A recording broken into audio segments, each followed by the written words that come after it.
The Game of Life and How to Play It, by Florence Scovel Shinn, 1925. 1. The Game. Most people consider life a battle, but it is not a battle, it is a game. It is a game, however, which cannot be played successfully without the knowledge of spiritual law, and the Old and the New Testaments give the rules of the game with wonderful clearness.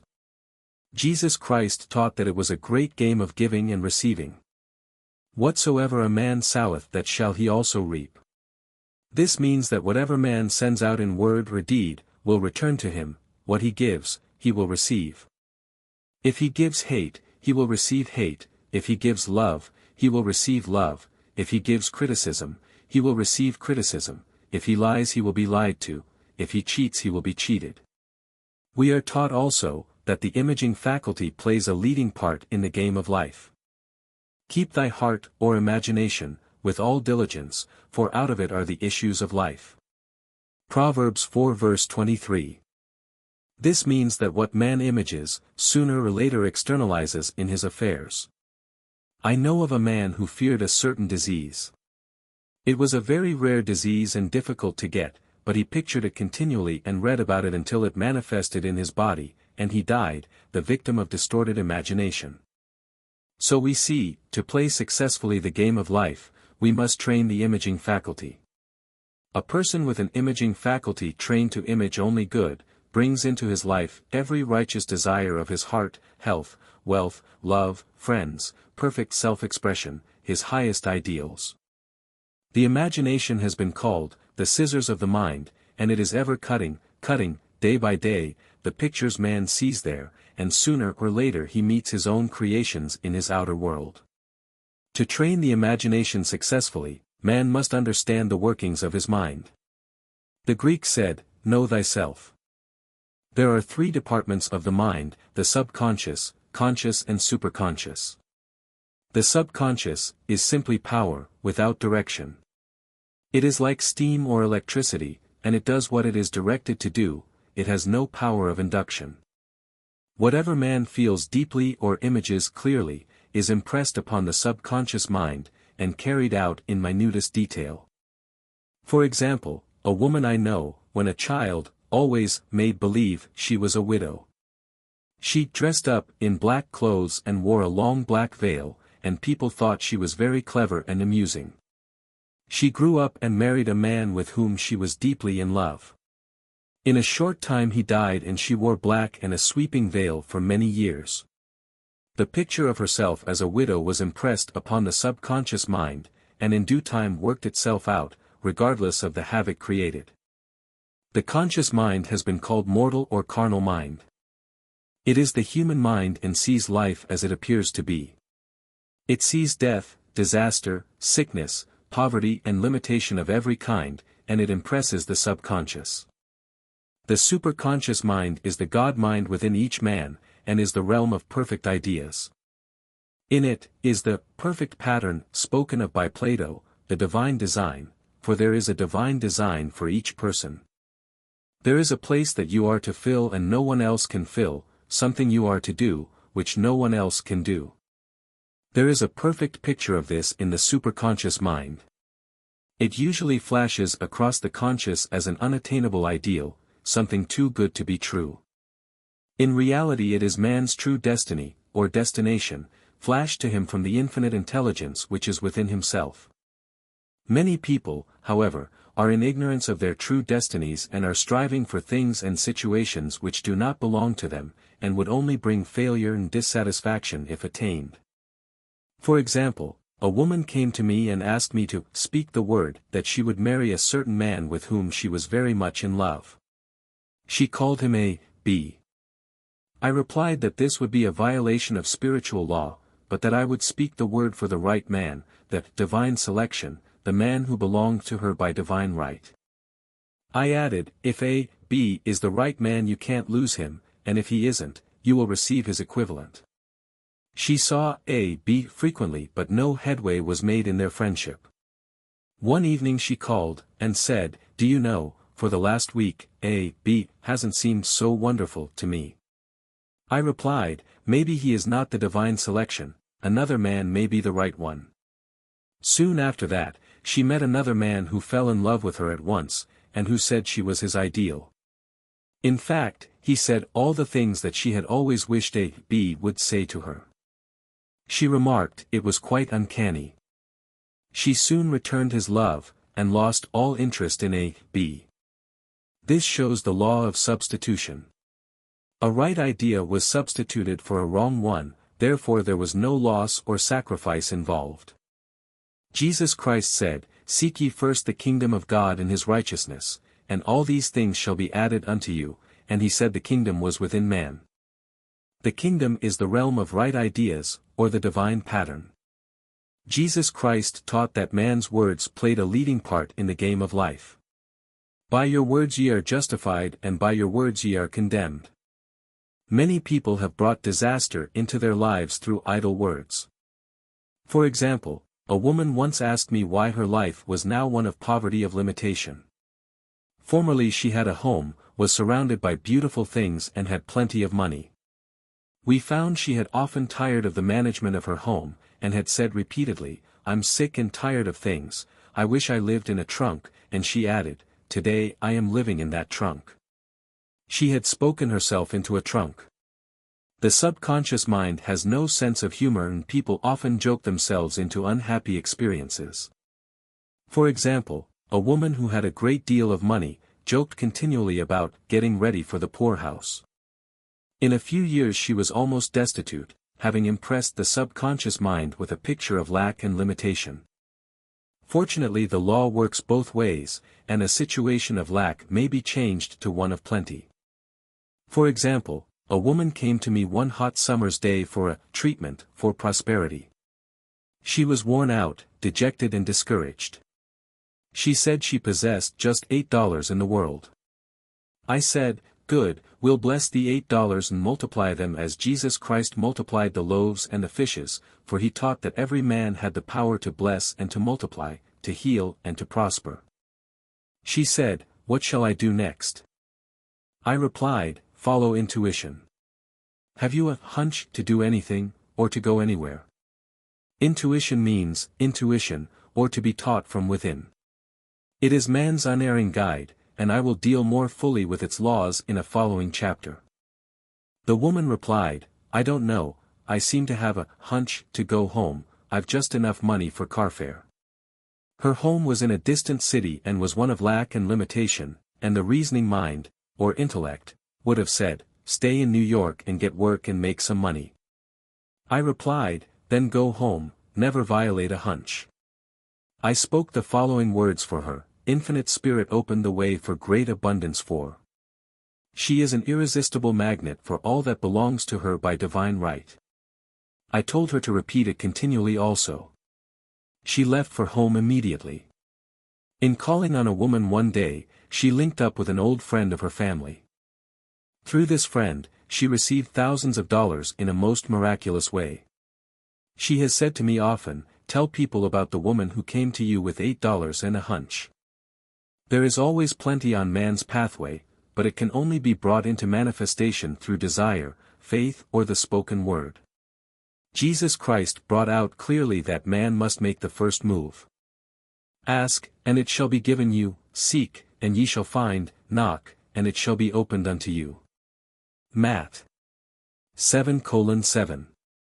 In the scriptures we read, "Concerning the works of my hands, command ye me." Infinite intelligence, God, is ever ready to carry out man's smallest or greatest demands. Every desire, uttered or unexpressed, is a demand. We are often startled by having a wish suddenly fulfilled. For example, one Easter, having seen many beautiful rose trees in the florist's windows, I wished I would receive one, and for an instant saw it mentally being carried in the door. Easter came, and with it a beautiful rose tree.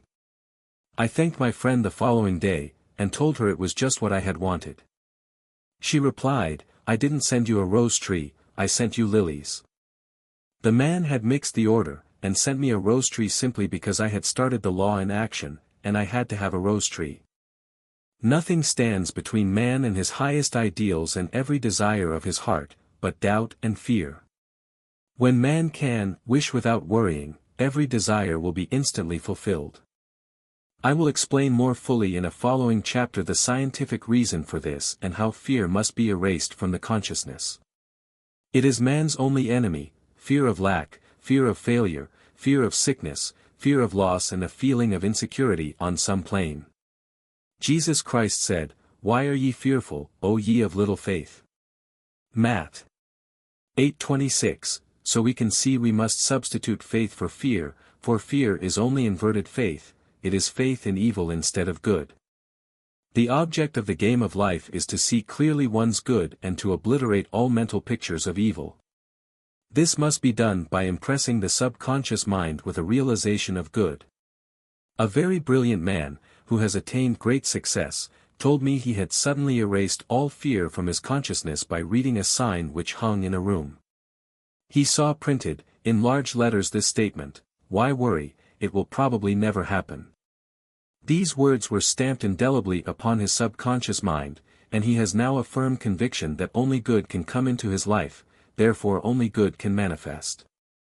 In the following chapter one will deal with the different methods of impressing the subconscious mind.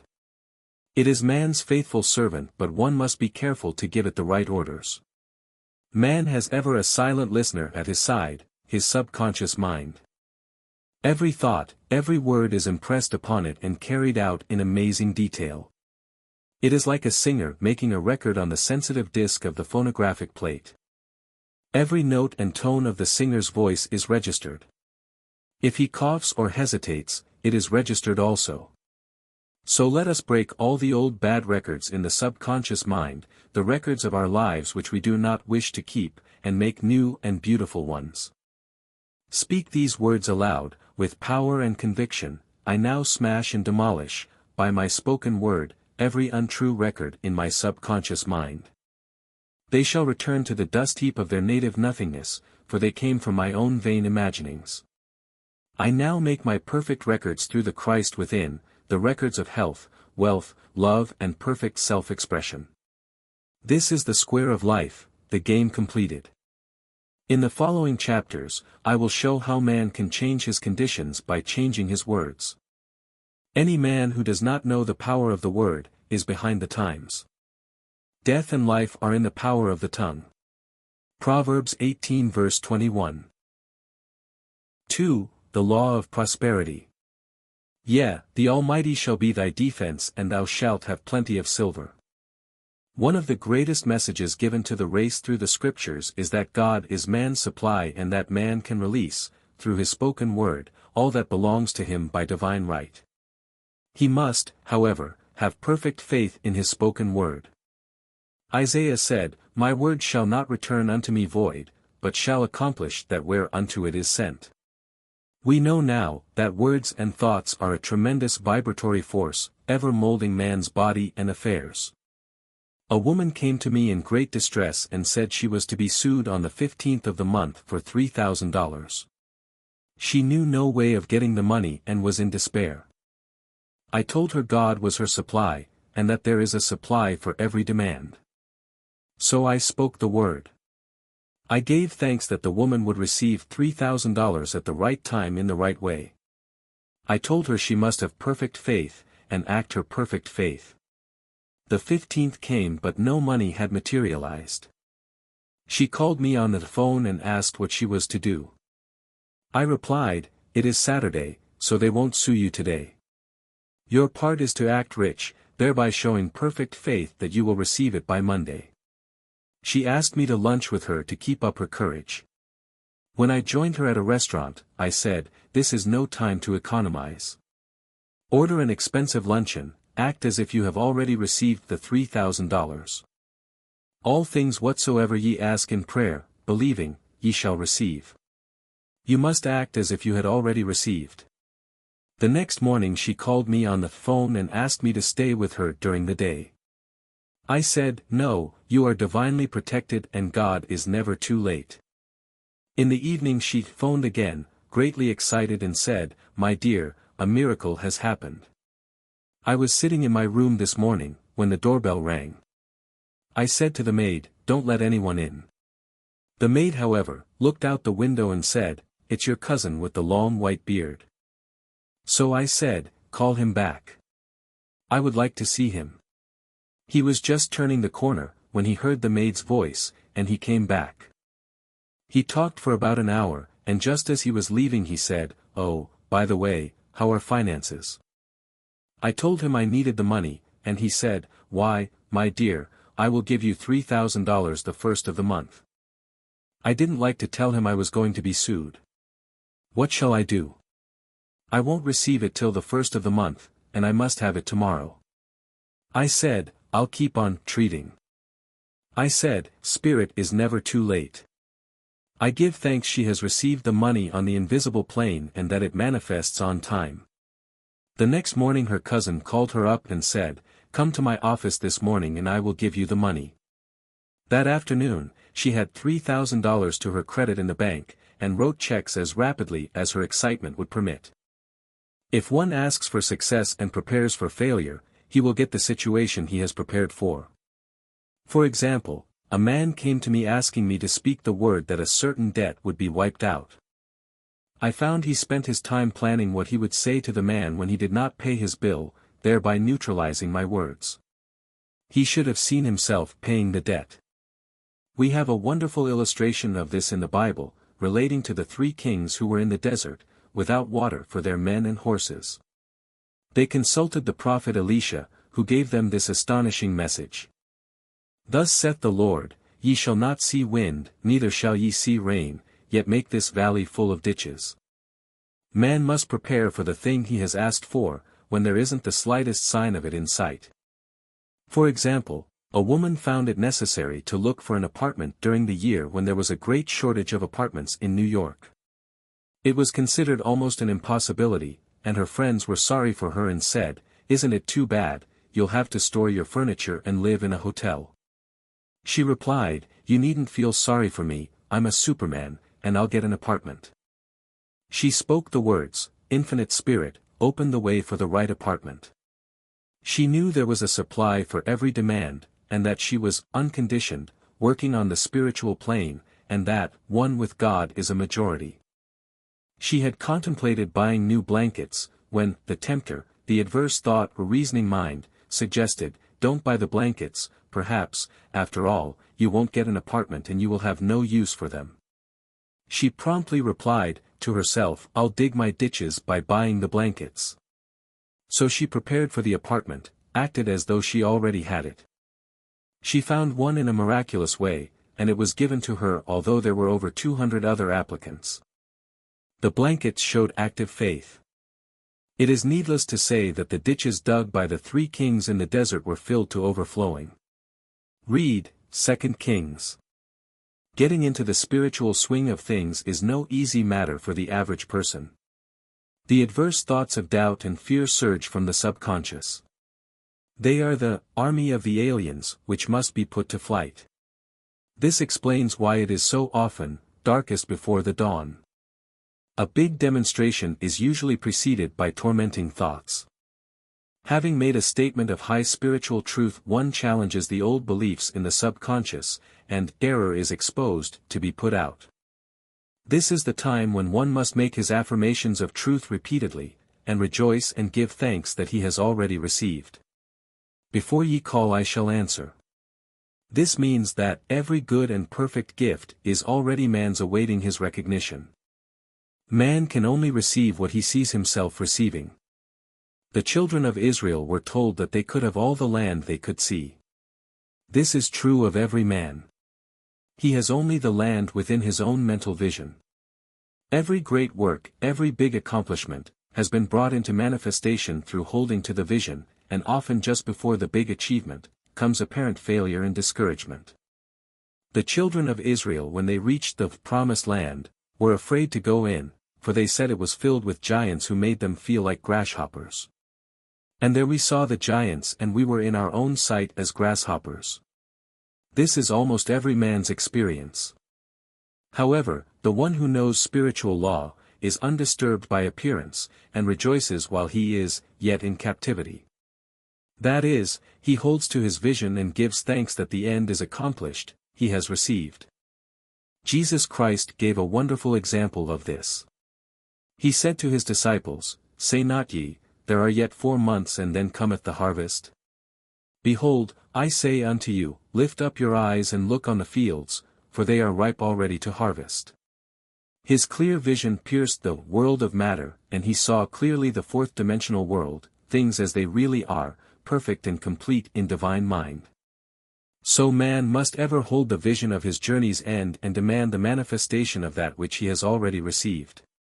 It may be his perfect health, love, supply, self-expression, home or friends. They are all finished and perfect ideas registered in divine mind, man's own superconscious mind, and must come through him, not to him. For example, a man came to me asking for treatments for success. It was imperative that he raise, within a certain time, $50,000 for his business. The time limit was almost up, when he came to me in despair. No one wanted to invest in his enterprise, and the bank had flatly refused a loan. I replied, I suppose you lost your temper while at the bank, therefore your power. You can control any situation if you first control yourself. Go back to the bank, I added, and I will treat. My treatment was, you are identified in love with the spirit of everyone connected with the bank. Let the divine idea come out of this situation. He replied, woman, you are talking about an impossibility. Tomorrow is Saturday, the bank closes at 12, and my train won't get me there until 10, and the time limit is up tomorrow, and anyway they won't do it. It's too late. I replied, God doesn't need any time and is never too late. With him all things are possible. I added, I don't know anything about business, but I know all about God. He replied, it all sounds fine when I sit here listening to you, but when I go out it's terrible. He lived in a distant city, and I did not hear from him for a week, then came a letter. It read, you were right. I raised the money, and will never again doubt the truth of all that you told me. I saw him a few weeks later, and I said, what happened? You evidently had plenty of time, after all. He replied, my train was late, and I got there just 15 minutes to 12. I walked into the bank quietly and said, I have come for the loan, and they gave it to me without a question. It was the last 15 minutes of the time allotted to him, and Infinite Spirit was not too late. In this instance the man could never have demonstrated alone. He needed someone to help him hold to the vision. This is what one man can do for another. Jesus Christ knew the truth of this when he said, if 2 of you shall agree on earth as touching anything that they shall ask, it shall be done for them of my Father which is in heaven. One gets too close to his own affairs and becomes doubtful and fearful. The friend or healer sees clearly the success, health, or prosperity, and never wavers, because he is not close to the situation. It is much easier to demonstrate for someone else than for oneself, so a person should not hesitate to ask for help, if he feels himself wavering. A keen observer of life once said, no man can fail, if some one person sees him successful. Such is the power of the vision, and many a great man has owed his success to a wife, or sister, or a friend who believed in him and held without wavering to the perfect pattern. 3. The power of the word. By thy words thou shalt be justified, and by thy words thou shalt be condemned. A person knowing the power of the word, becomes very careful of his conversation. He has only to watch the reaction of his words to know that they do not return void. Through his spoken word, man is continually making laws for himself. I knew a man who said, I always miss a car. It invariably pulls out just as I arrive. His daughter said, I always catch a car. It's sure to come just as I get there. This occurred for years. Each had made a separate law for himself, one of failure, one of success. This is the psychology of superstitions. The horseshoe or rabbit's foot contains no power, but man's spoken word and belief that it will bring him good luck creates expectancy in the subconscious mind, and attracts a lucky situation. I find, however, this will not work when man has advanced spiritually and knows a higher law. One cannot turn back, and must put away graven images. For example, Two men in my class had had great success in business for several months, when suddenly everything went to smash. We tried to analyze the situation, and I found, instead of making their affirmations and looking to God for success and prosperity, they had each bought a lucky monkey. I said, "Oh, I see, you have been trusting in the lucky monkeys instead of God. Put away the lucky monkeys and call on the law of forgiveness, for man has power to forgive or neutralize his mistakes." They decided to throw the lucky monkeys down a coal hole, and all went well again. This does not mean, however, that one should throw away every lucky ornament or horseshoe about the house, but he must recognize that the power back of it is the one and only power, God, and that the object simply gives him a feeling of expectancy. I was with a friend, one day, who was in deep despair. In crossing the street, she picked up a horseshoe. Immediately, she was filled with joy and hope. She said God had sent her the horseshoe in order to keep up her courage.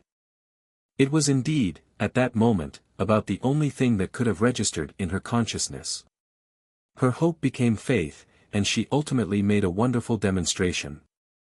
I wish to make the point clear that the men previously mentioned were depending on the monkeys alone, while this woman recognized the power back of the horseshoe.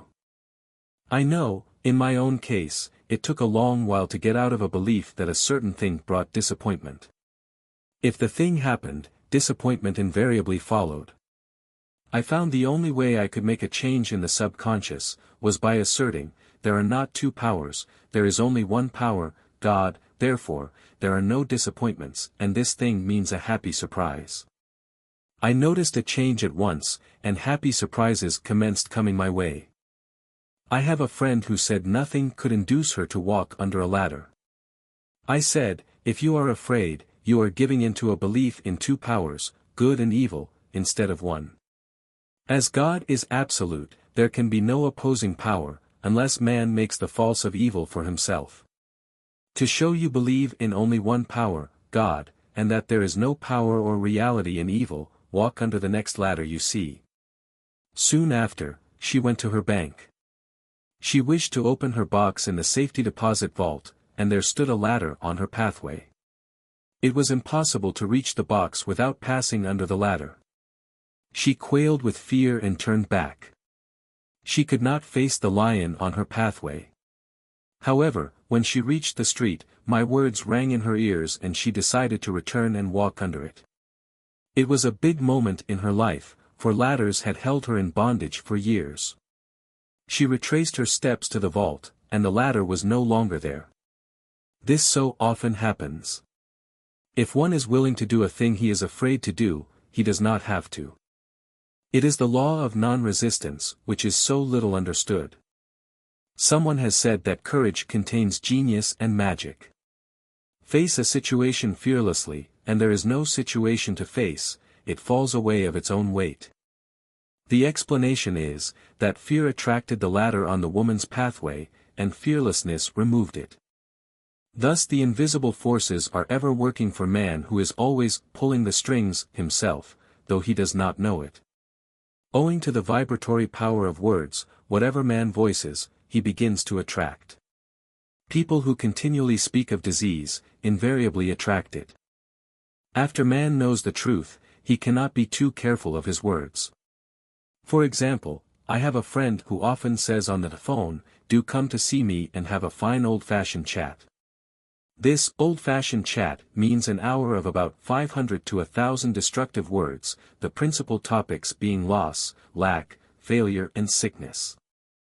I reply, "No, I thank you, I've had enough old-fashioned chats in my life, they are too expensive, but I will be glad to have a new-fashioned chat, and talk about what we want, not what we don't want."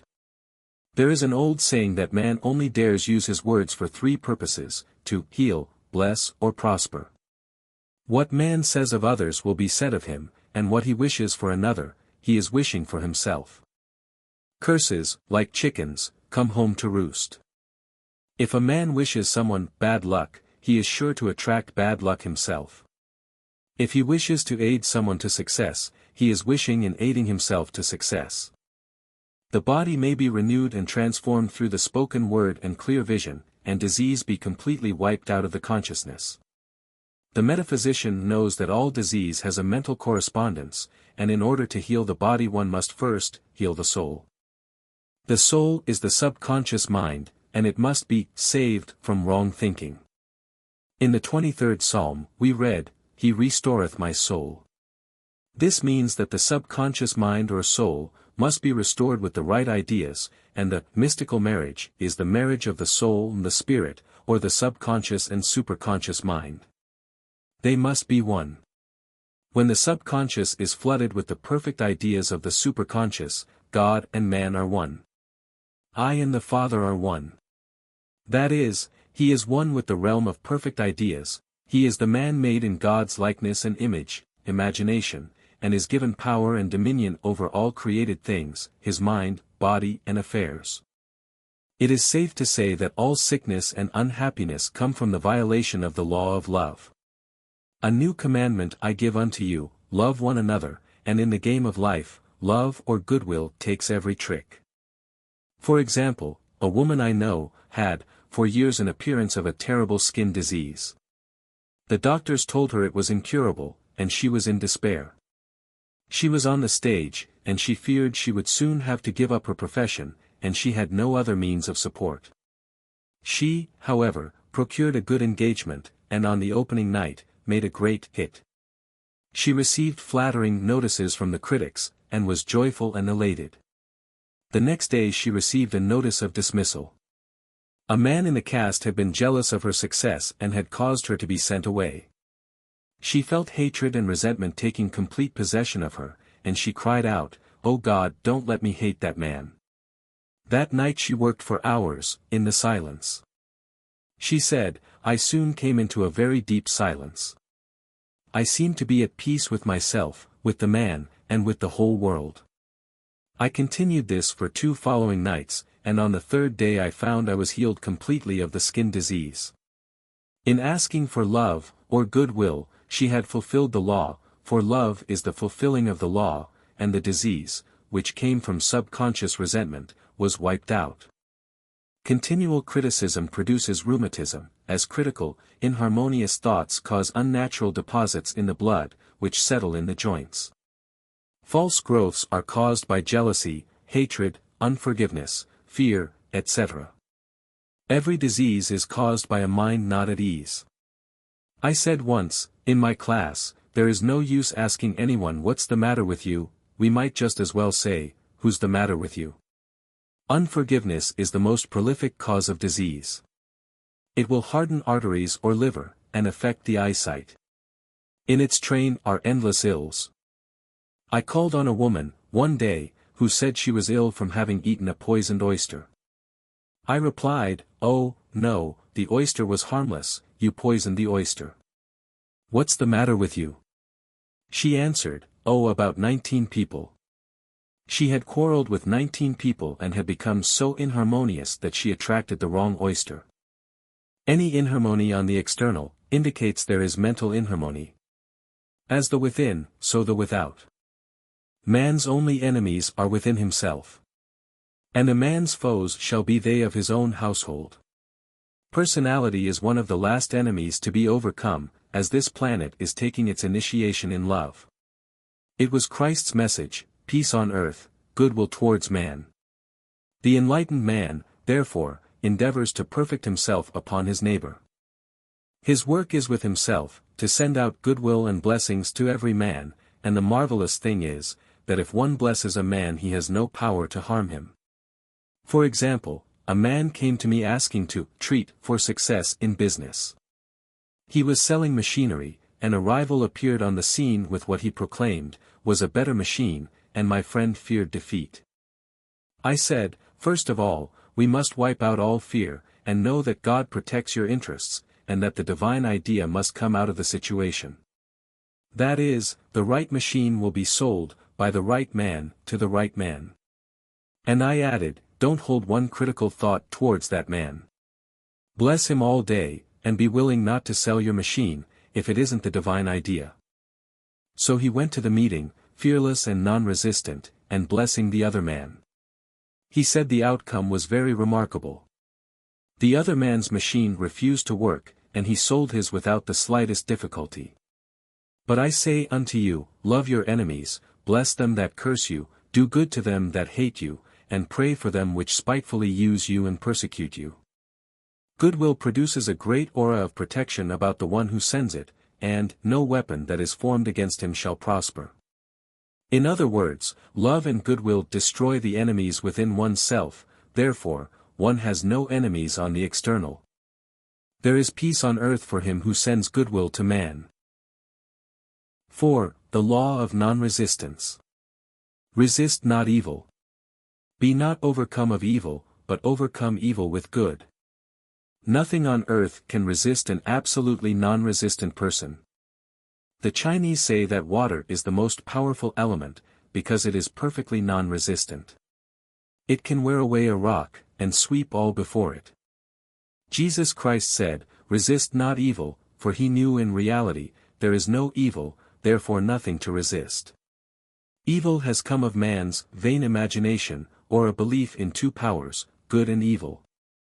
There is an old legend, that Adam and Eve ate of Maya, the tree of illusion, and saw two powers instead of one power, God.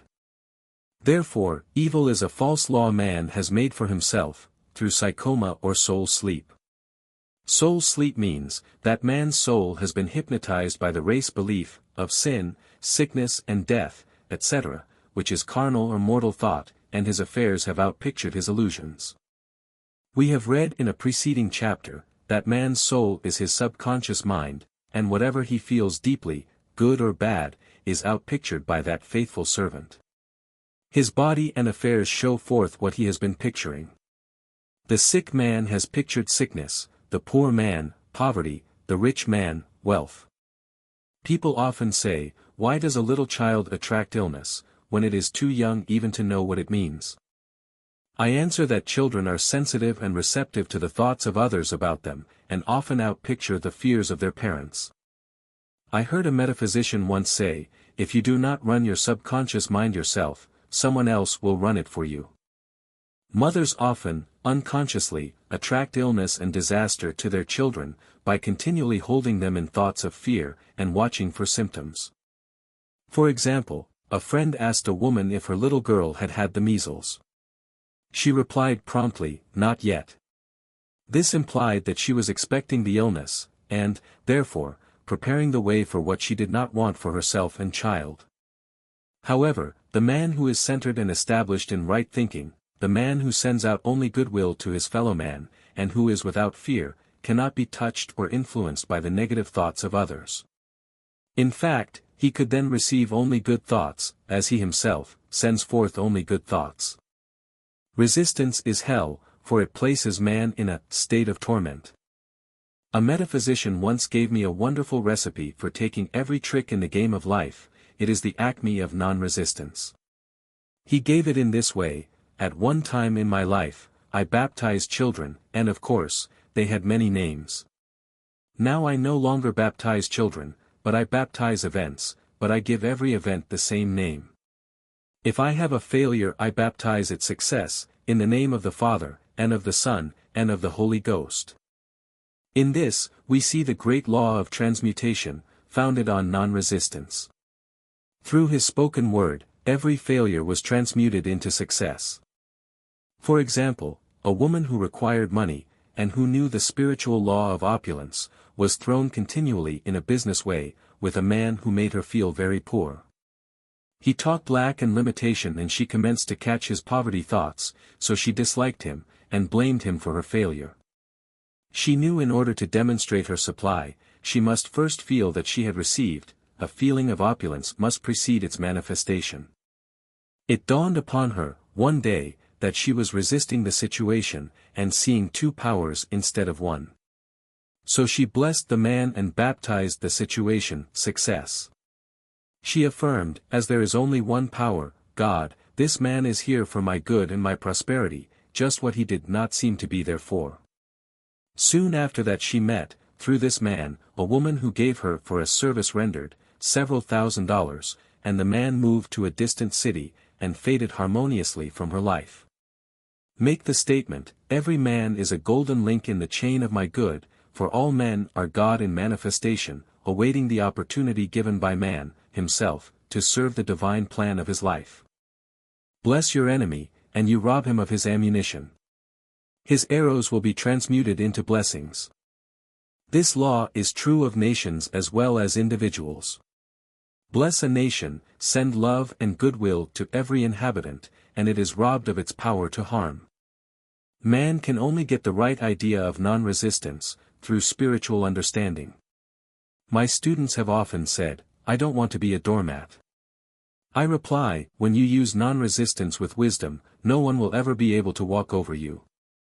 Another example, one day I was impatiently awaiting an important telephone call. I resisted every call that came in and made no outgoing calls myself, reasoning that it might interfere with the one I was awaiting. Instead of saying, "Divine ideas never conflict, the call will come at the right time," leaving it to infinite intelligence to arrange, I commenced to manage things myself. I made the battle mine, not God's, and remained tense and anxious.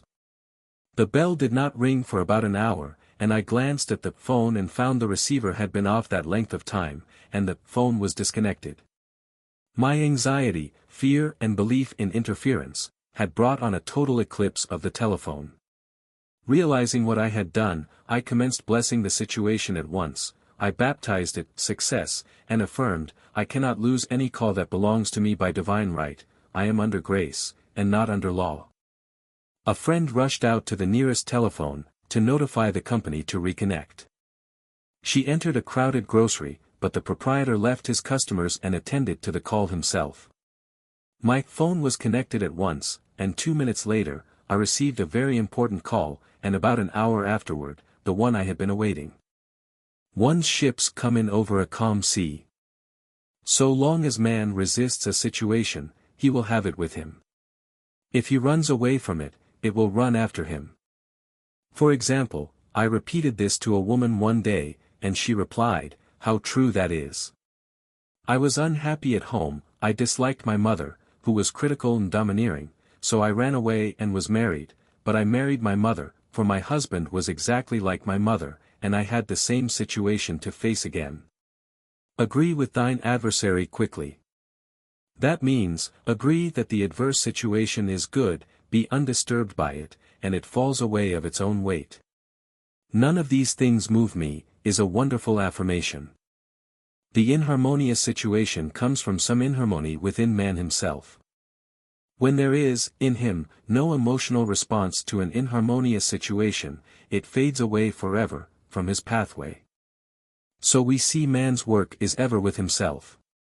People have said to me, "Give treatments to change my husband, or my brother." I reply, "No, I will give treatments to change you. When you change, your husband and your brother will change." One of my students was in the habit of lying. I told her it was a failure method and if she lied, she would be lied to. She replied, "I don't care, I can't possibly get along without lying."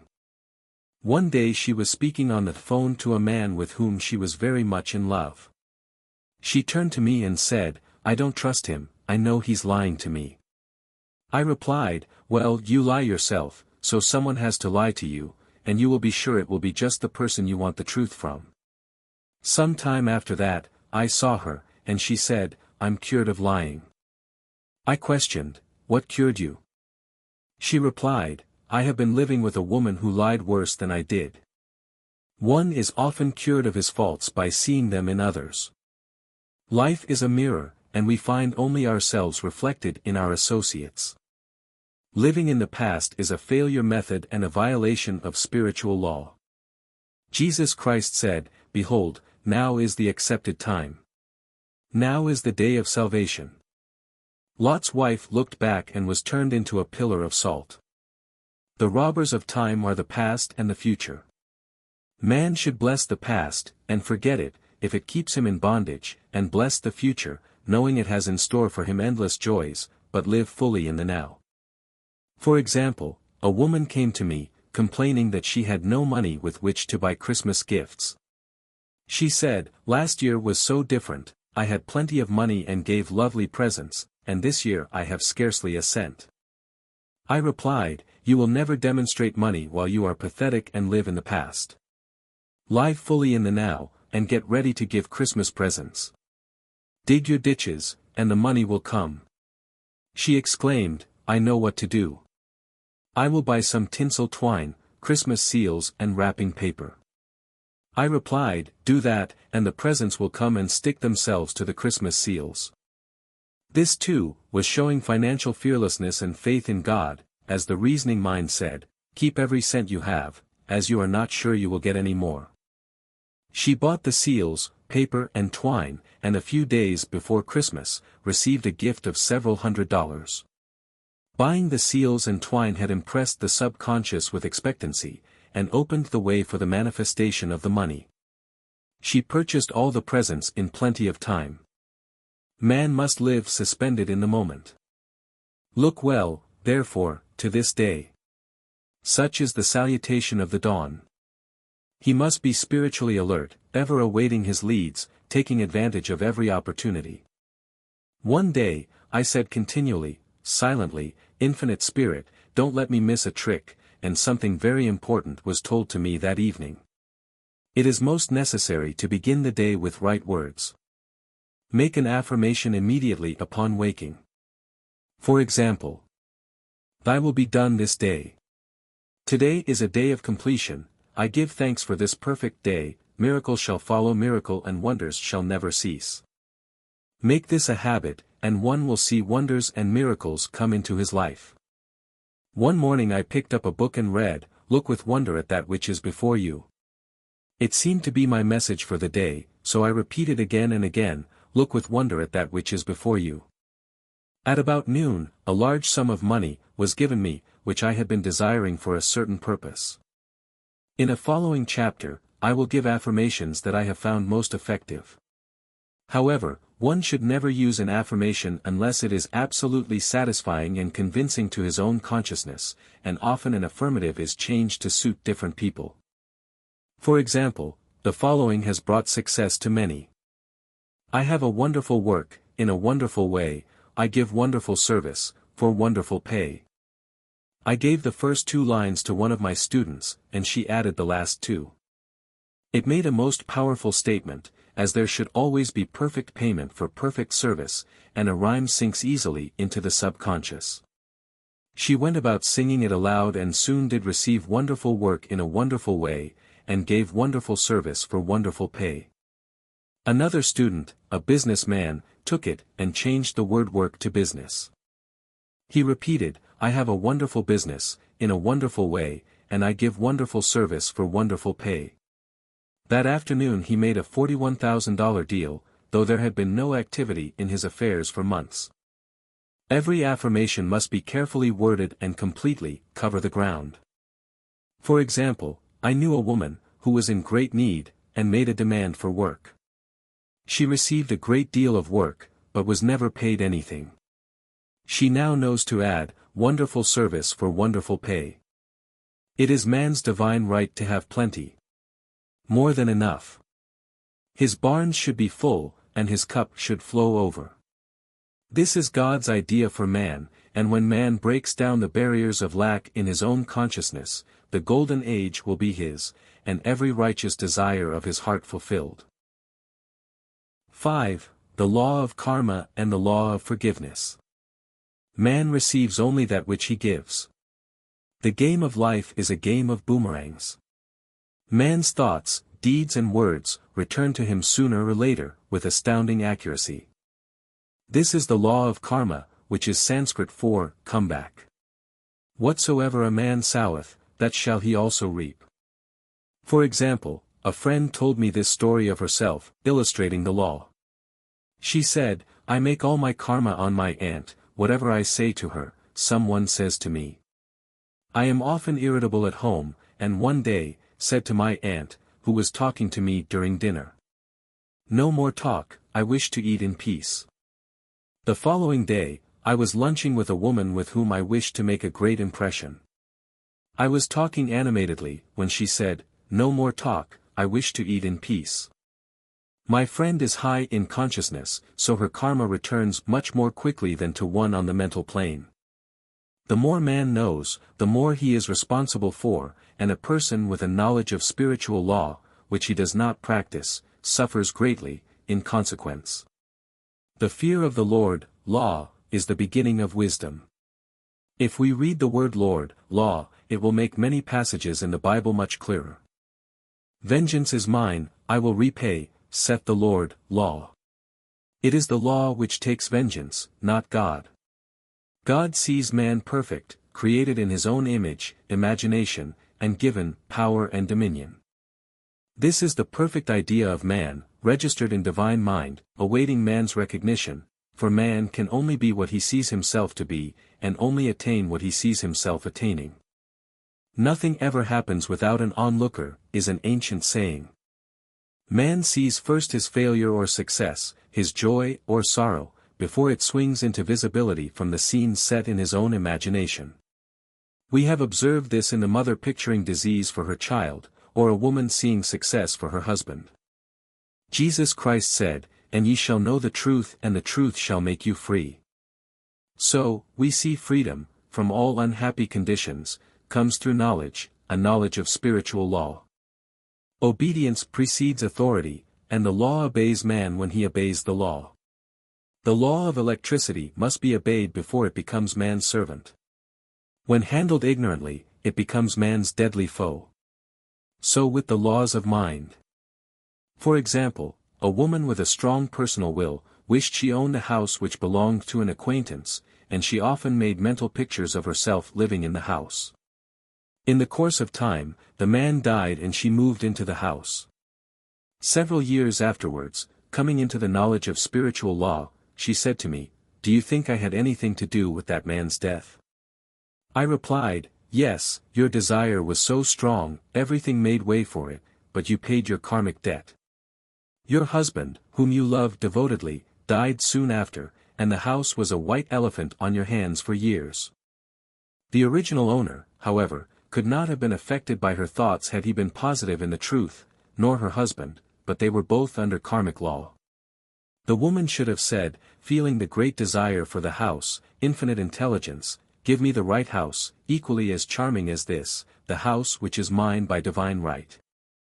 The divine selection would have given perfect satisfaction and brought good to all. The divine pattern is the only safe pattern to work by. Desire is a tremendous force, and must be directed in the right channels, or chaos ensues. In demonstrating, the most important step is the first step, to ask aright. Man should always demand only that which is his by divine right. To go back to the illustration, had the woman taken this attitude, "If this house, I desire, is mine, I cannot lose it, if it is not, give me its equivalent," the man might have decided to move out, harmoniously, had it been the divine selection for her, or another house would have been substituted. Anything forced into manifestation through personal will, is always ill-got, and has ever bad success. Man is admonished, "My will be done not thine," and the curious thing is, man always gets just what he desires when he does relinquish personal will, thereby enabling infinite intelligence to work through him. "Stand ye still and see the salvation of the Lord," law. For example, a woman came to me in great distress. Her daughter had determined to take a very hazardous trip, and the mother was filled with fear. She said she had used every argument, had pointed out the dangers to be encountered, and forbidden her to go, but the daughter became more and more rebellious and determined. I said to the mother, "You are forcing your personal will upon your daughter, which you have no right to do, and your fear of the trip is only attracting it, for man attracts what he fears." I added, "Let go, and take your mental hands off, put it in God's hands, and use this statement, 'I put this situation in the hands of infinite love and wisdom. If this trip is the divine plan, I bless it and no longer resist, but if it is not divinely planned, I give thanks that it is now dissolved and dissipated." A day or two after that, her daughter said to her, "Mother, I have given up the trip," and the situation returned to its native nothingness. It is learning to stand still, which seems so difficult for man. I will deal more fully with this law in the chapter on non-resistance. I will give another example of sowing and reaping, which came in the most curious way. A woman came to me saying, she had received a counterfeit $20 bill, given to her at the bank. She was much disturbed, for, she said, the people at the bank will never acknowledge their mistake. I replied, let us analyze the situation and find out why you attracted it. She thought a few moments and exclaimed, I know it, I sent a friend a lot of stage money, just for a joke. So the law had sent her some stage money, for it doesn't know anything about jokes. I said, now we will call on the law of forgiveness, and neutralize the situation. Christianity is founded upon the law of forgiveness. Christ has redeemed us from the curse of the karmic law, and the Christ within each man is his Redeemer and salvation from all inharmonious conditions. So I said, Infinite Spirit, we call on the law of forgiveness and give thanks that she is under grace and not under law, and cannot lose this $20 which is hers by divine right.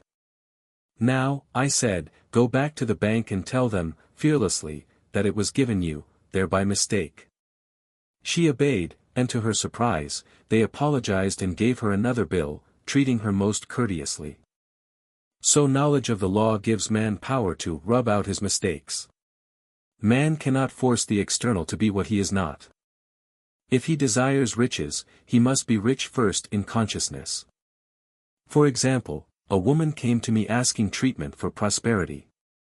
She did not take much interest in her household affairs, and her home was in great disorder. I said to her, if you wish to be rich, you must be orderly. All men with great wealth are orderly, and order is heaven's first law. I added, you will never become rich with a burnt match in the pincushion. She had a good sense of humor and commenced immediately, putting her house in order. She rearranged furniture, straightened out bureau drawers, cleaned rugs, and soon made a big financial demonstration, a gift from a relative. The woman, herself, became made over, and keeps herself keyed up financially, by being ever watchful of the external and expecting prosperity, knowing God is her supply. Many people are in ignorance of the fact that gifts and things are investments, and that hoarding and saving invariably lead to loss. There is that scattereth and yet increaseth, and there is that withholdeth more than is meet, but it tendeth to poverty. For example, I knew a man who wanted to buy a fur-lined overcoat. He and his wife went to various shops, but there was none he wanted. He said they were all too cheap-looking. At last, he was shown one, the salesman said was valued at $1,000, but which the manager would sell him for $500, as it was late in the season. His financial possessions amounted to about $700.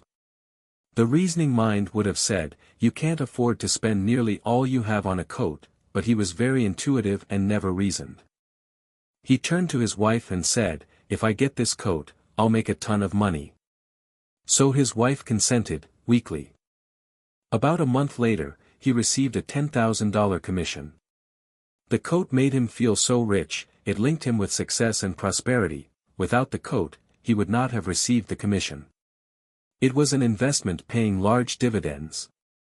If man ignores these leadings to spend or to give, the same amount of money will go in an uninteresting or unhappy way.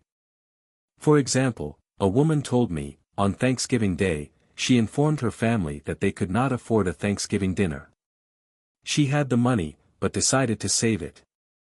A few days later, someone entered her room and took from the bureau drawer the exact amount the dinner would have cost. The law always stands back of the man who spends fearlessly, with wisdom. For example, one of my students was shopping with her little nephew. The child clamored for a toy, which she told him she could not afford to buy. She realized suddenly that she was seeking lack, and not recognizing God as her supply. So she bought the toy, and on her way home, picked up, in the street, the exact amount of money she had paid for it. Man's supply is inexhaustible and unfailing when fully trusted, but faith or trust must precede the demonstration. According to your faith be it unto you.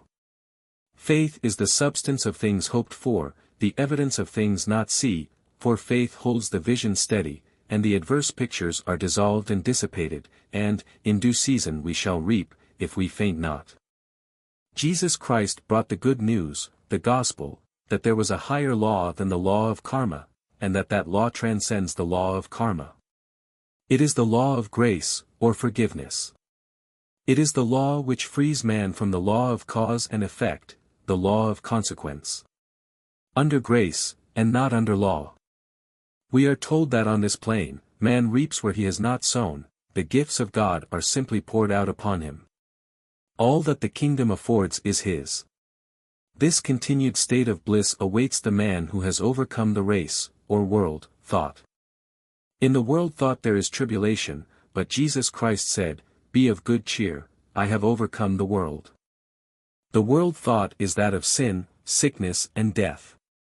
He saw their absolute unreality and said sickness and sorrow shall pass away and death itself, the last enemy, be overcome. We know now, from a scientific standpoint, that death could be overcome by stamping the subconscious mind with the conviction of eternal youth and eternal life. The subconscious, being simply power without direction, carries out orders without questioning. Working under the direction of the superconscious, the Christ or God within man, the resurrection of the body would be accomplished. Man would no longer throw off his body in death, it would be transformed into the body electric, sung by Walt Whitman, for Christianity is founded upon the forgiveness of sins and an empty tomb. 6. Casting the burden. Impressing the subconscious. When man knows his own powers and the workings of his mind, his great desire is to find an easy and quick way to impress the subconscious with good, for simply an intellectual knowledge of the truth will not bring results. In my own case, I found the easiest way is in casting the burden. A metaphysician once explained it in this manner. He said, the only thing which gives anything weight in nature, is the law of gravitation, and if a boulder could be taken high above the planet, there would be no weight in that boulder, and that is what Jesus Christ meant when he said, "My yoke is easy and my burden is light." He had overcome the world vibration, and functioned in the fourth-dimensional realm, where there is only perfection, completion, life and joy. He said, "Come to me all ye that labor and are heavy laden, and I will give you rest. Take my yoke upon you, for my yoke is easy and my burden is light." We are also told in the 55th Psalm, to cast thy burden upon the Lord. Many passages in the Bible state that the battle is God's not man's and that man is always to stand still and see the salvation of the Lord. This indicates that the superconscious mind, or Christ within, is the department which fights man's battle and relieves him of burdens. We see, therefore, that man violates law if he carries a burden, and a burden is an adverse thought or condition, and this thought or condition has its root in the subconscious. It seems almost impossible to make any headway directing the subconscious from the conscious, or reasoning mind, as the reasoning mind, the intellect, is limited in its conceptions, and filled with doubts and fears. How scientific it then is, to cast the burden upon the superconscious mind, or Christ within, where it is made light, or dissolved into its native nothingness. For example, a woman in urgent need of money, made light upon the Christ within, the superconscious, with the statement, "I cast this burden of lack on the Christ within, and I go free to have plenty." The belief in lack was her burden, and as she cast it upon the superconscious with its belief of plenty, an avalanche of supply was the result. We read, "The Christ in you, the hope of glory." Another example, one of my students had been given a new piano, and there was no room in her studio for it until she had moved out the old one. She was in a state of perplexity. She wanted to keep the old piano, but knew of no place to send it. She became desperate, as the new piano was to be sent immediately, in fact, was on its way, with no place to put it. She said it came to her to repeat, "I cast this burden on the Christ within, and I go free." A few moments later, her phone rang, and a woman friend asked if she might rent her old piano, and it was moved out, a few minutes before the new one arrived. I knew a woman, whose burden was resentment. She said, "I cast this burden of resentment on the Christ within, and I go free, to be loving, harmonious and happy." The almighty superconscious, flooded the subconscious with love, and her whole life was changed. For years, resentment had held her in a state of torment and imprisoned her soul, the subconscious mind. The statement should be made over and over and over, sometimes for hours at a time, silently or audibly, with quietness but determination. I have often compared it to winding up a Victrola. We must wind ourselves up with spoken words. I have noticed, in casting the burden, after a little while, one seems to see clearly. It is impossible to have clear vision, while in the throes of carnal mind. Doubts and fear poison the mind and body, and imagination runs riot, attracting disaster and disease. In steadily repeating the affirmation, I cast this burden on the Christ within, and go free, the vision clears, and with it a feeling of relief, and sooner or later comes the manifestation of good, be it health, happiness or supply. One of my students once asked me to explain the darkness before the dawn. I referred in a preceding chapter to the fact that often, before the big demonstration, everything seems to go wrong, and deep depression clouds the consciousness. It means that out of the subconscious are rising the doubts and fears of the ages. These old derelicts of the subconscious rise to the surface, to be put out. It is then, that man should clap his cymbals, like Jehoshaphat, and give thanks that he is saved, even though he seems surrounded by the enemy, the situation of lack or disease. The student continued, "How long must one remain in the dark?" And I replied, "Until one can see in the dark, and, casting the burden enables one to see in the dark." In order to impress the subconscious, active faith is always essential. Faith without works is dead. In these chapters one have endeavored to bring out this point. Jesus Christ showed active faith when he commanded the multitude to sit down on the ground, before he gave thanks for the loaves and the fishes. I will give another example showing how necessary this step is. In fact, active faith is the bridge, over which man passes to his promised land. Through misunderstanding, a woman had been separated from her husband, whom she loved deeply. He refused all offers of reconciliation and would not communicate with her in any way. Coming into the knowledge of spiritual law, she denied the appearance of separation. She made this statement, "There is no separation in divine mind, therefore, I cannot be separated from the love and companionship which are mine by divine right." She showed active faith by arranging a place for him at the table every day, thereby impressing the subconscious with a picture of his return. Over a year passed, but she never wavered, and one day he walked in. The subconscious is often impressed through music. Music has a fourth-dimensional quality and releases the soul from imprisonment. It makes wonderful things seem possible, and easy of accomplishment. I have a friend who uses her Victrola, daily, for this purpose. It puts her in perfect harmony and releases the imagination. Another woman often dances while making her affirmations.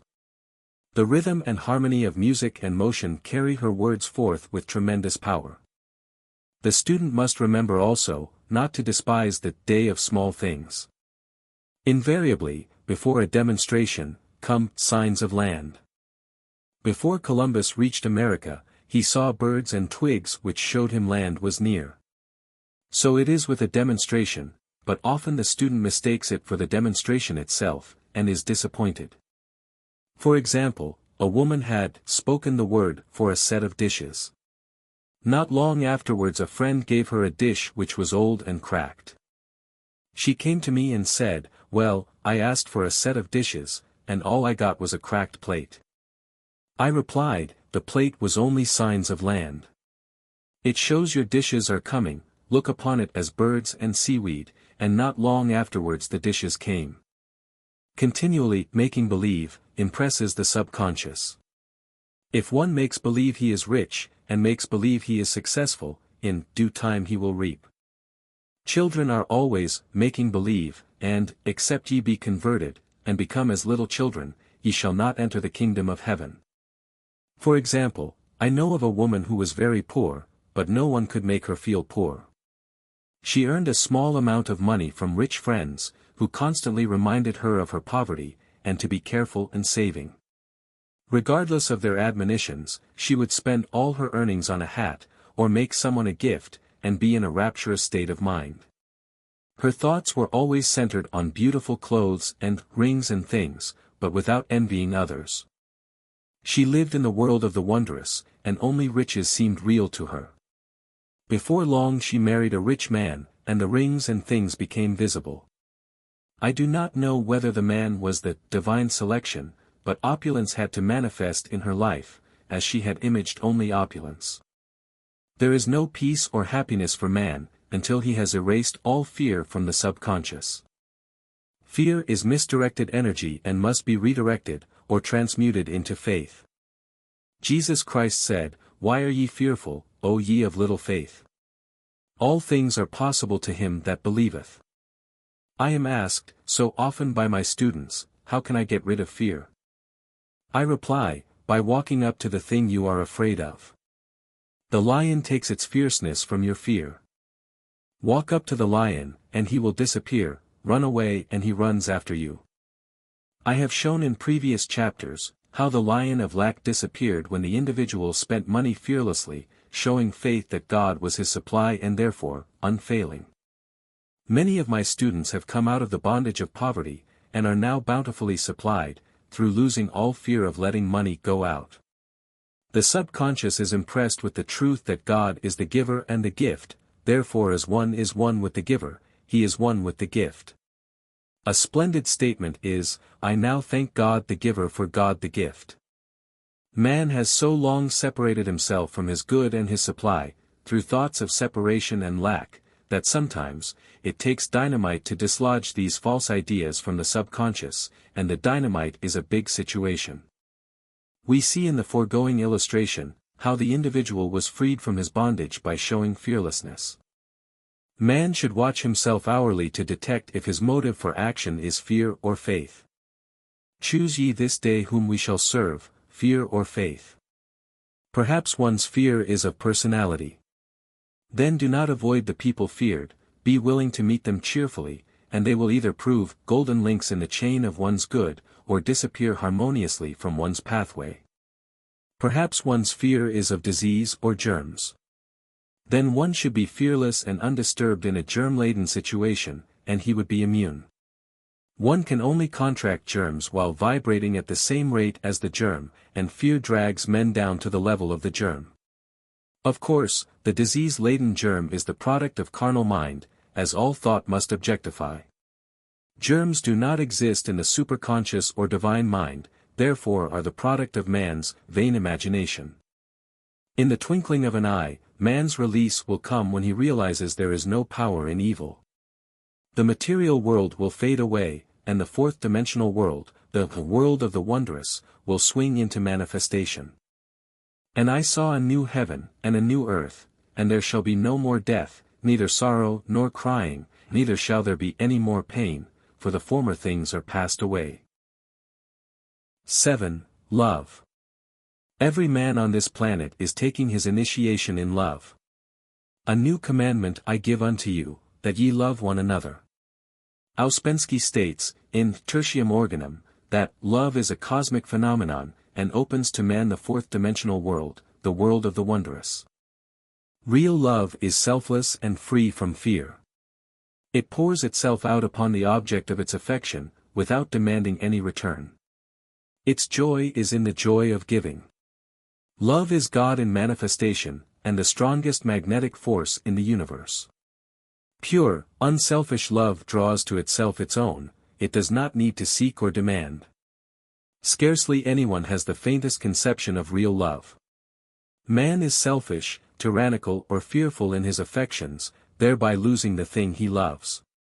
Jealousy is the worst enemy of love, for the imagination runs riot, seeing the loved one attracted to another, and invariably these fears objectify if they are not neutralized. For example, a woman came to me in deep distress. The man she loved had left her for other women, and said he never intended to marry her.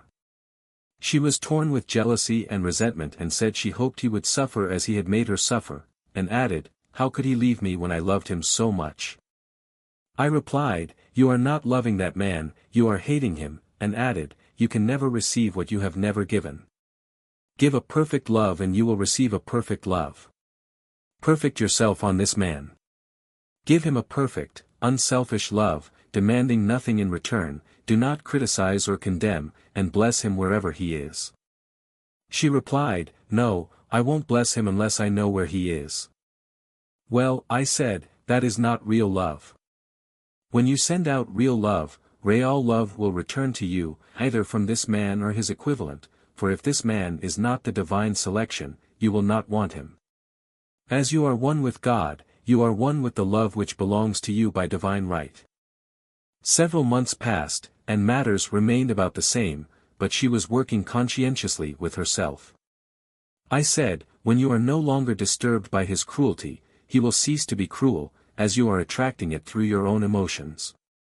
Then I told her of a brotherhood in India, who never said, good morning, to each other. They used these words, I salute the divinity in you.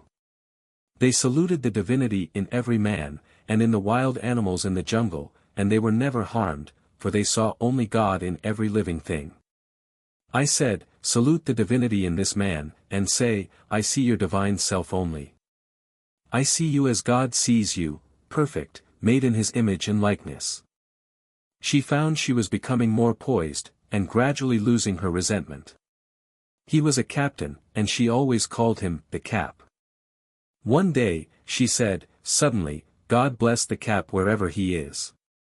I replied, now, that is real love, and when you have become a complete circle, and are no longer disturbed by the situation, you will have his love, or attract its equivalent. I was moving at this time, and did not have a telephone, so was out of touch with her for a few weeks, when one morning I received a letter saying, we are married. At the earliest opportunity, I paid her a call. My first words were, what happened? Oh, she exclaimed, a miracle. One day I woke up and all suffering had ceased. I saw him that evening and he asked me to marry him. We were married in about a week, and I have never seen a more devoted man. There is an old saying, no man is your enemy, no man is your friend, every man is your teacher. So one should become impersonal and learn what each man has to teach him, and soon he would learn his lessons and be free. The woman's lover was teaching her selfless love, which every man, sooner or later, must learn. Suffering is not necessary for man's development, it is the result of violation of spiritual law, but few people seem able to rouse themselves from their soul sleep without it. When people are happy, they usually become selfish, and automatically the law of karma is set in action. Man often suffers loss through lack of appreciation. I knew a woman who had a very nice husband, but she said often, I don't care anything about being married, but that is nothing against my husband. I'm simply not interested in married life. She had other interests, and scarcely remembered she had a husband. She only thought of him when she saw him. One day her husband told her he was in love with another woman, and left. She came to me in distress and resentment. I replied, it is exactly what you spoke the word for. You said you didn't care anything about being married, so the subconscious worked to get you unmarried. She said, oh yes, I see. People get what they want, and then feel very much hurt. She soon became in perfect harmony with the situation, and knew they were both much happier apart. When a woman becomes indifferent or critical, and ceases to be an inspiration to her husband, he misses the stimulus of their early relationship and is restless and unhappy. A man came to me dejected, miserable and poor. His wife was interested in the science of numbers, and had had him read. It seems the report was not very favorable, for he said, my wife says I'll never amount to anything because I am a 2. I replied, I don't care what your number is, you are a perfect idea in divine mind, and we will demand the success and prosperity which are already planned for you by that infinite intelligence. Within a few weeks, he had a very fine position, and a year or 2 later, he achieved a brilliant success as a writer. No man is a success in business unless he loves his work. The picture the artist paints for love, of his art, is his greatest work. The pot boiler is always something to live down. No man can attract money if he despises it. Many people are kept in poverty by saying, money means nothing to me, and I have a contempt for people who have it. This is the reason so many artists are poor. Their contempt for money separates them from it. I remember hearing one artist say of another, "He's no good as an artist, he has money in the bank." This attitude of mind, of course, separates man from his supply. He must be in harmony with a thing in order to attract it. Money is God in manifestation, as freedom from want and limitation, but it must be always kept in circulation and put to right uses. Hoarding and saving react with grim vengeance. This does not mean that man should not have houses and lots, stocks and bonds, for the barns of the righteous man shall be full.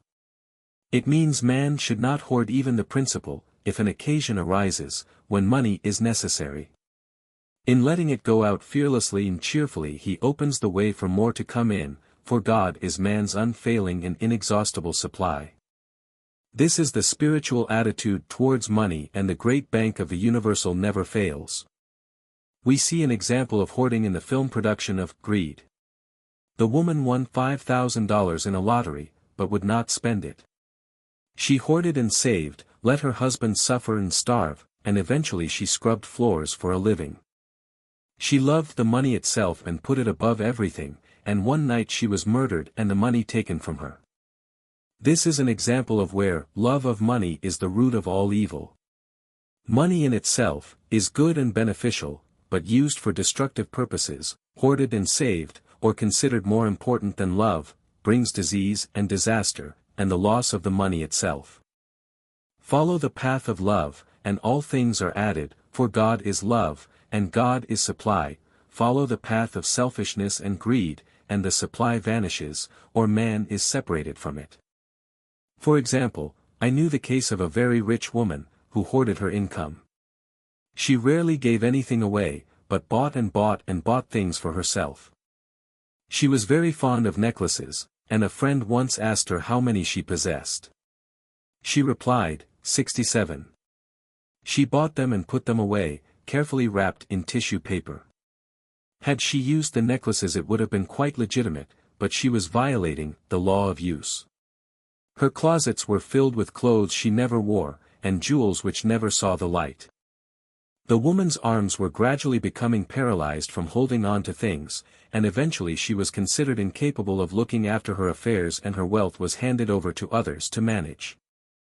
So man, in ignorance of the law, brings about his own destruction.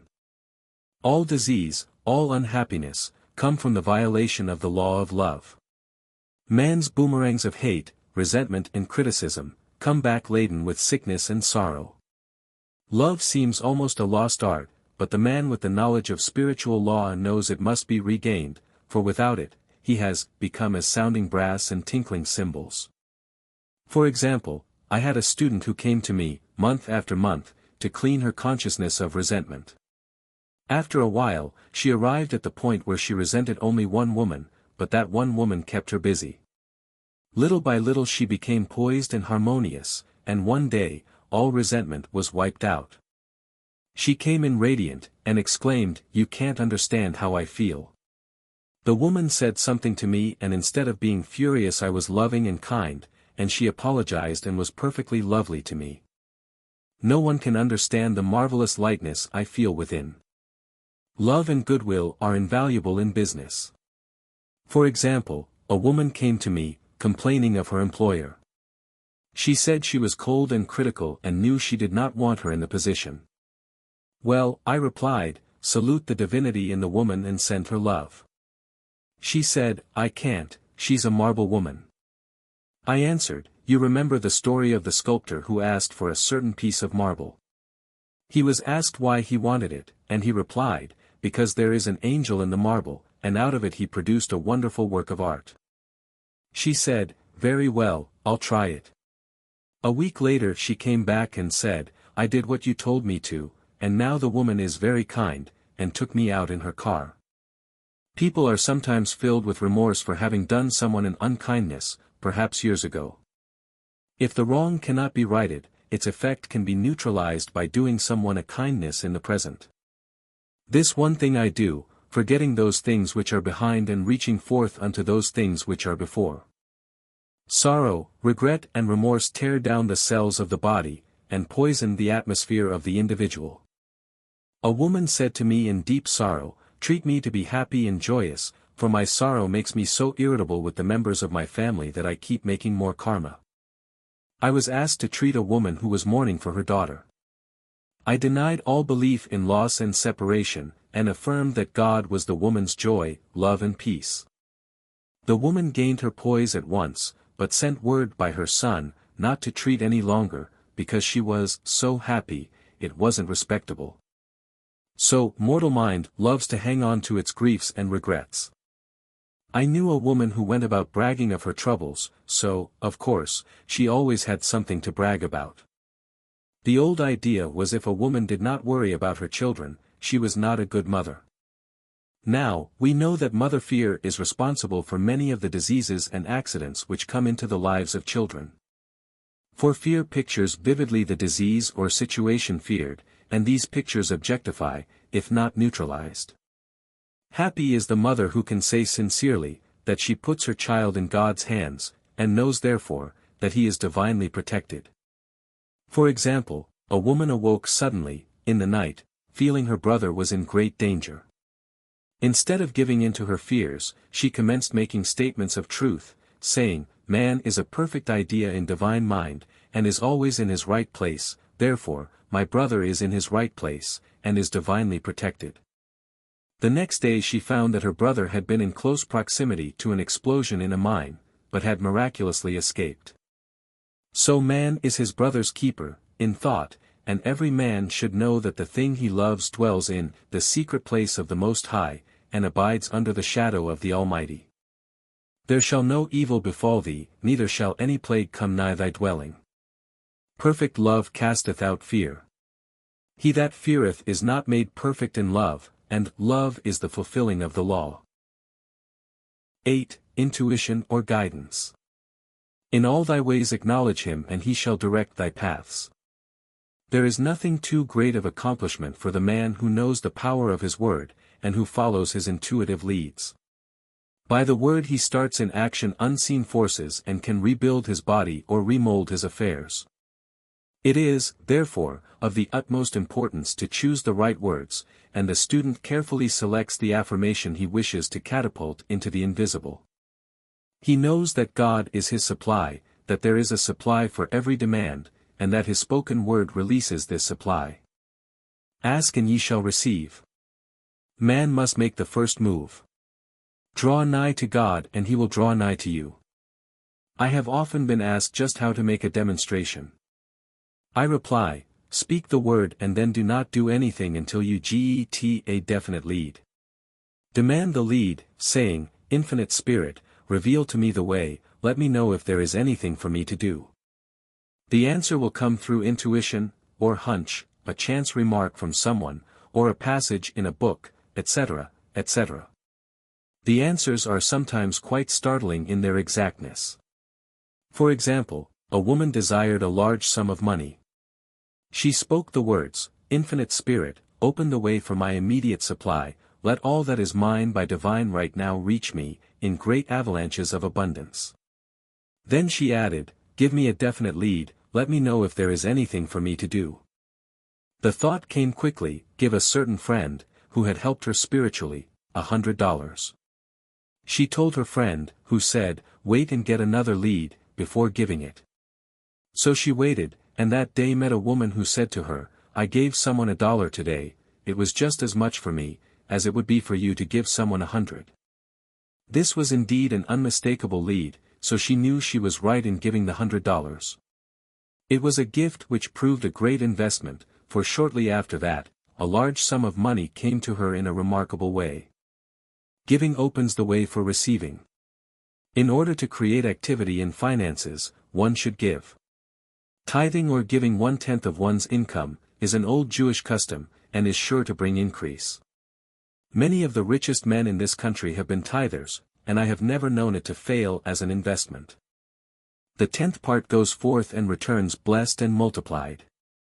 But the gift or tithe must be given with love and cheerfulness, for God loveth a cheerful giver. Bills should be paid cheerfully, all money should be sent forth fearlessly and with a blessing. This attitude of mind makes man master of money. It is his to obey, and his spoken word then opens vast reservoirs of wealth. Man, himself, limits his supply by his limited vision. Sometimes the student has a great realization of wealth, but is afraid to act. The vision and action must go hand in hand, as in the case of the man who bought the fur-lined overcoat. A woman came to me asking me to speak the word for a position. So I demanded, Infinite Spirit, open the way for this woman's right position. Never ask for just a position, ask for the right position, the place already planned in divine mind, as it is the only one that will give satisfaction. I then gave thanks that she had already received, and that it would manifest quickly. Very soon, she had 3 positions offered her, 2 in New York and 1 in Palm Beach, and she did not know which to choose. I said, ask for a definite lead. The time was almost up and was still undecided, when one day, she telephoned, when I woke up this morning, I could smell Palm Beach. She had been there before and knew its balmy fragrance. I replied, well, if you can smell Palm Beach from here, it is certainly your lead. She accepted the position, and it proved a great success. Often one's lead comes at an unexpected time. One day, I was walking down the street, when I suddenly felt a strong urge to go to a certain bakery, a block or 2 away. The reasoning mind resisted, arguing, there is nothing there that you want. However, I had learned not to reason, so I went to the bakery, looked at everything, and there was certainly nothing there that I wanted, but coming out I encountered a woman I had thought of often, and who was in great need of the help which I could give her. So often, one goes for one thing and finds another. Intuition is a spiritual faculty and does not explain, but simply points the way. A person often receives a lead during a treatment. The idea that comes may seem quite irrelevant, but some of God's leadings are mysterious. In the class, one day, I was treating that each individual would receive a definite lead. A woman came to me afterwards, and said, while you were treating, I got the hunch to take my furniture out of storage and get an apartment. The woman had come to be treated for health. I told her I knew in getting a home of her own, her health would improve, and I added, I believe your trouble, which is a congestion, has come from having things stored away. Congestion of things causes congestion in the body.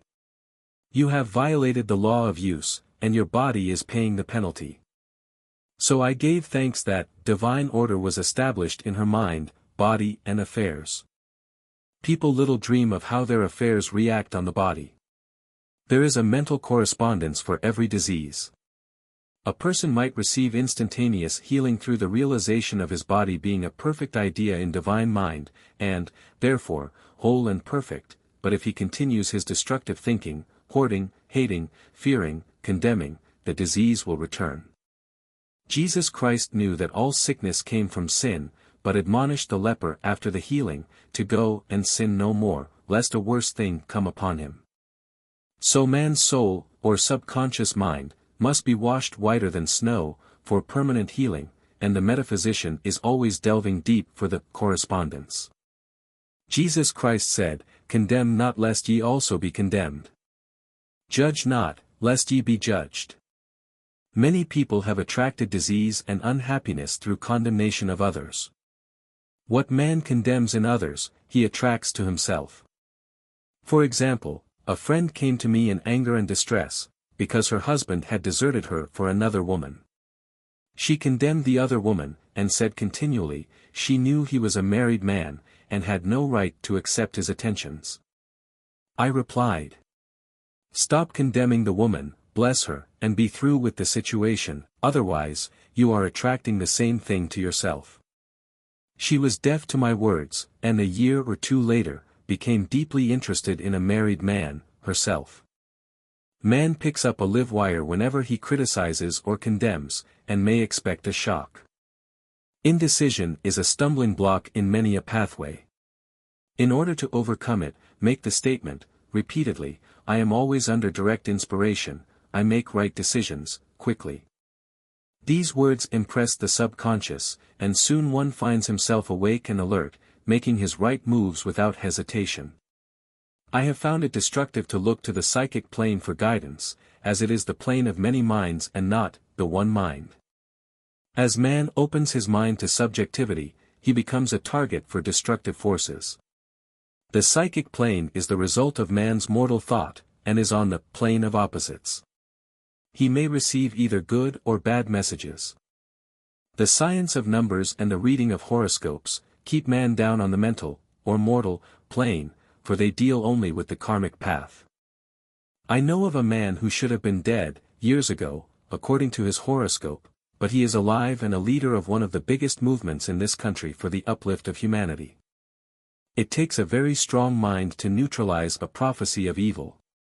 The student should declare, every false prophecy shall come to naught, every plan my Father in heaven has not planned, shall be dissolved and dissipated, the divine idea now comes to pass. However, if any good message has ever been given one, of coming happiness, or wealth, harbor and expect it, and it will manifest sooner or later, through the law of expectancy. Man's will should be used to back the universal will. I will that the will of God be done. It is God's will to give every man, every righteous desire of his heart, and man's will should be used to hold the perfect vision, without wavering. The prodigal son said, I will arise and go to my father. It is, indeed, often an effort of the will to leave the husks and swine of mortal thinking. It is so much easier, for the average person, to have fear than faith, so faith is an effort of the will. As man becomes spiritually awakened, he recognizes that any external inharmony is the correspondence of mental inharmony. If he stumbles or falls, he may know he is stumbling or falling in consciousness. One day, a student was walking along the street condemning someone in her thoughts. She was saying, mentally, that woman is the most disagreeable woman on earth, when suddenly 3 Boy Scouts rushed around the corner and almost knocked her over. She did not condemn the Boy Scouts, but immediately called on the law of forgiveness, and saluted the divinity in the woman. Wisdom's way are ways of pleasantness, and all her paths are peace. When one has made his demands upon the universal, he must be ready for surprises. Everything may seem to be going wrong, when in reality, it is going right. For example, a woman was told that there was no loss in divine mind, therefore, she could not lose anything which belonged to her, anything lost, would be returned, or she would receive its equivalent. Several years previously, she had lost $2,000. She had loaned the money to a relative during her lifetime, but the relative had died, leaving no mention of it in her will. The woman was resentful and angry, and as she had no written statement of the transaction, she never received the money, so she determined to deny the loss, and collect the $2,000 from the Bank of the Universal. She had to begin by forgiving the woman, as resentment and unforgiveness closed the doors of this wonderful bank. She made this statement, I deny loss, there is no loss in divine mind, therefore, I cannot lose the $2,000, which belong to me by divine right. As one door shuts, another door opens. She was living in an apartment house which was for sale, and in the lease was a clause, stating that if the house was sold, the tenants would be required to move out within 90 days. Suddenly, the landlord broke the leases and raised the rent. Again, injustice was on her pathway, but this time she was undisturbed. She blessed the landlord, and said, as the rent has been raised, it means that I'll be that much richer, for God is my supply. New leases were made out for the advanced rent, but by some divine mistake, the 90 days clause had been forgotten. Soon after, the landlord had an opportunity to sell the house. On account of the mistake in the new leases, the tenants held possession for another year. The agent offered each tenant $200 if he would vacate. Several families moved, 3 remained, including the woman. A month or 2 passed, and the agent again appeared. This time he said to the woman, will you break your lease for the sum of $1,500? It flashed upon her, here comes the $2,000. She remembered having said to friends in the house, we will all act together if anything more is said about leaving. So her lead was to consult her friends. These friends said, well, if they have offered you $1,500 they will certainly give $2,000. So she received a check for $2,000 for giving up the apartment. It was certainly a remarkable working of the law, and the apparent injustice was merely opening the way for her demonstration. It proved that there is no loss, and when man takes his spiritual stand, he collects all that is his from this great reservoir of good. I will restore to you the years the locusts have eaten. The locusts are the doubts, fears, resentments and regrets of mortal thinking. These adverse thoughts, alone, rob man, for no man gives to himself but himself, and no man takes away from himself, but himself. Man is here to prove God and to bear witness to the truth, and he can only prove God by bringing plenty out of lack, and justice out of injustice. Prove me now herewith, saith the Lord of hosts, if I will not open you the windows of heaven, and pour out a blessing, that there shall not be room enough to receive it. 9. Perfect self-expression or the divine design. No wind can drive my bark astray nor change the tide of destiny. There is for each man, perfect self-expression. There is a place which he is to fill and no one else can fill, something which he is to do, which no one else can do, it is his destiny. This achievement is held, a perfect idea in divine mind, awaiting man's recognition.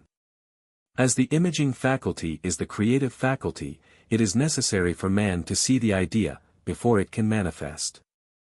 So man's highest demand is for the divine design of his life.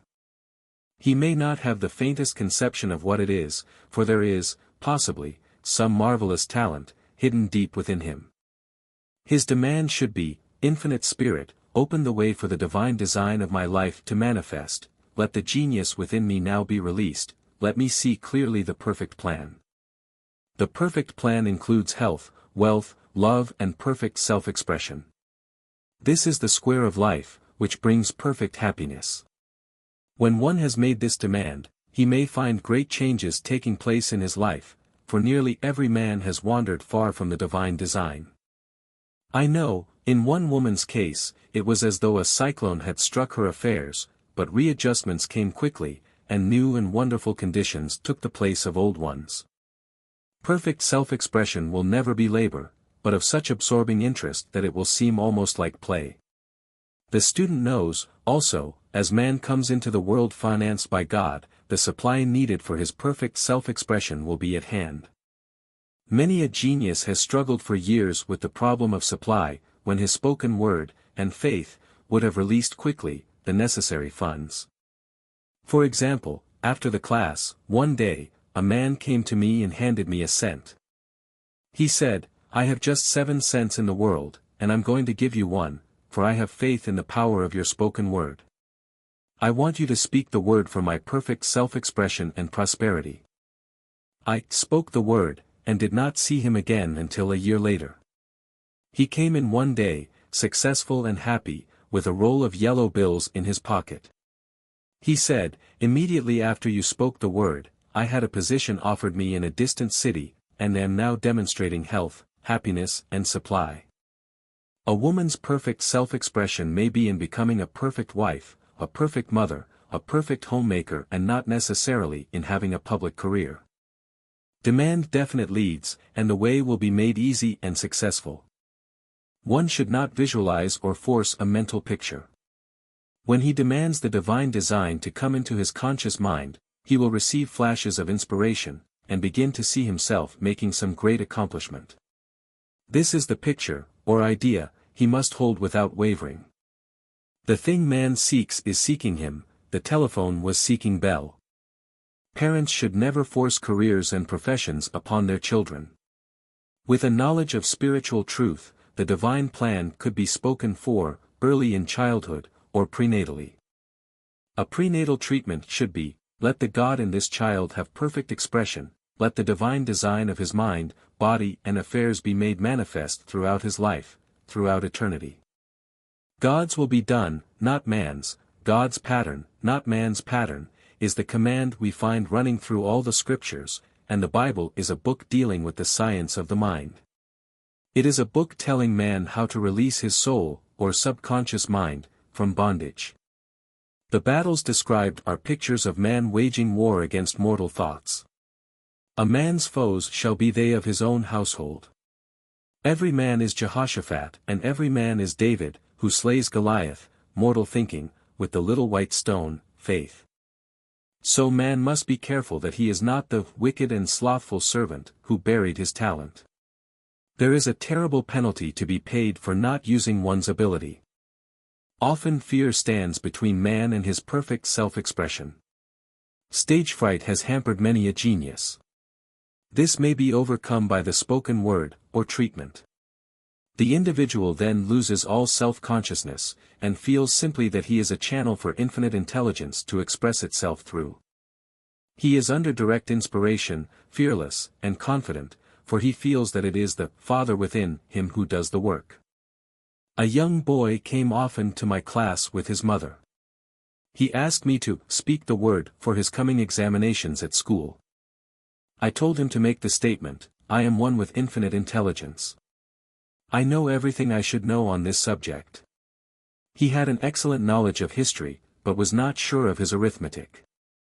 I saw him afterwards, and he said, "I spoke the word for my arithmetic, and passed with the highest honors, but thought I could depend on myself for history, and got a very poor mark." Man often receives a setback when he is too sure of himself, which means he is trusting to his personality and not the Father within. Another one of my students gave me an example of this. She took an extended trip abroad one summer, visiting many countries, where she was ignorant of the languages. She was calling for guidance and protection every minute, and her affairs went smoothly and miraculously. Her luggage was never delayed nor lost. Accommodations were always ready for her at the best hotels, and she had perfect service wherever she went. She returned to New York.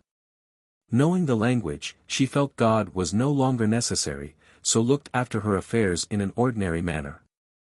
Everything went wrong, her trunks delayed, amid inharmony and confusion. The student must form the habit of practicing the presence of God every minute. In all thy ways acknowledge him, nothing is too small or too great. Sometimes an insignificant incident may be the turning point in a man's life. Robert Fulton, watching some boiling water, simmering in a tea kettle, saw a steamboat. I have seen a student, often, keep back his demonstration, through resistance, or pointing the way. He pins his faith to one channel only, and dictates just the way he desires the manifestation to come, which brings things to a standstill. My way, not your way, is the command of infinite intelligence.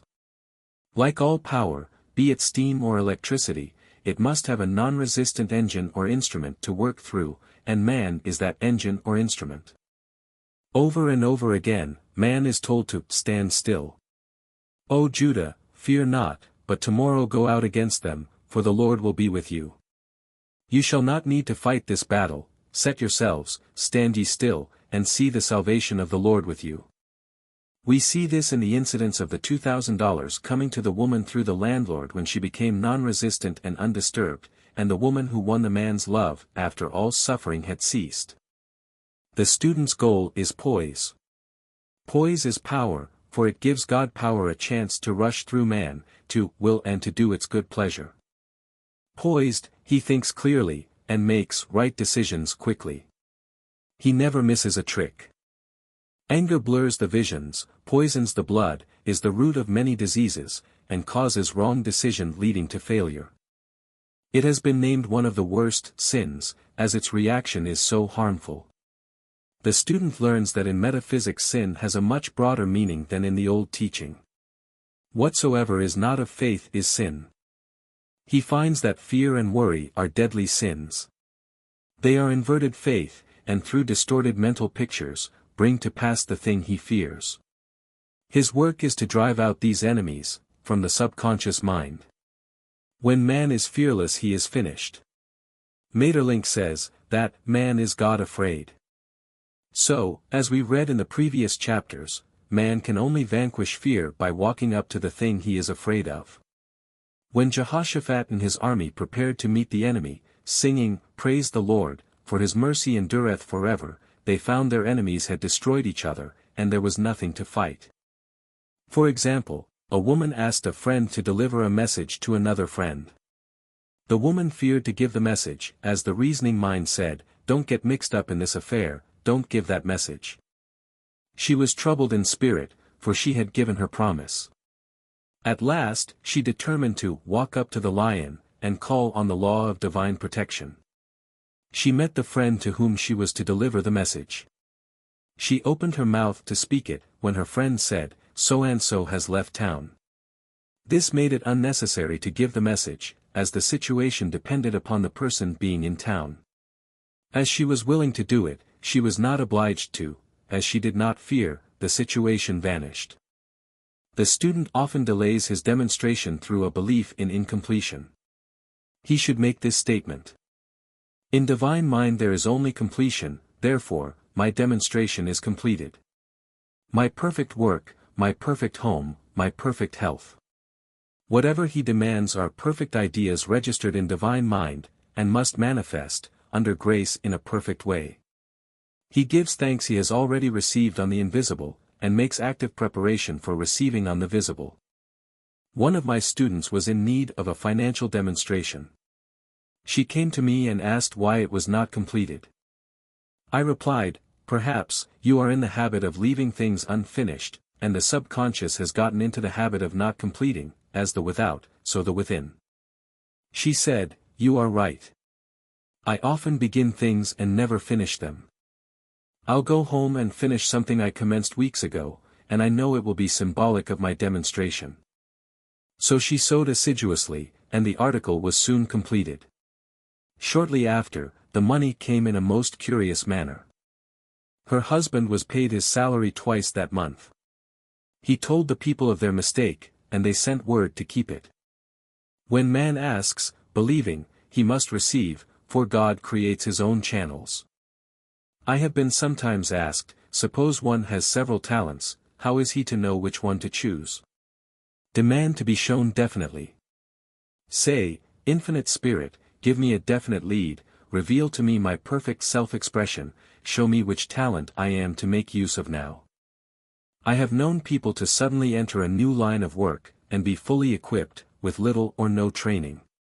So make the statement, I am fully equipped for the divine plan of my life, and be fearless in grasping opportunities. Some people are cheerful givers, but bad receivers. They refuse gifts through pride, or some negative reason, thereby blocking their channels, and invariably find themselves eventually with little or nothing. For example, a woman who had given away a great deal of money, had a gift offered her of several $1,000s. She refused to take it, saying she did not need it. Shortly after that, her finances were tied up, and she found herself in debt for that amount.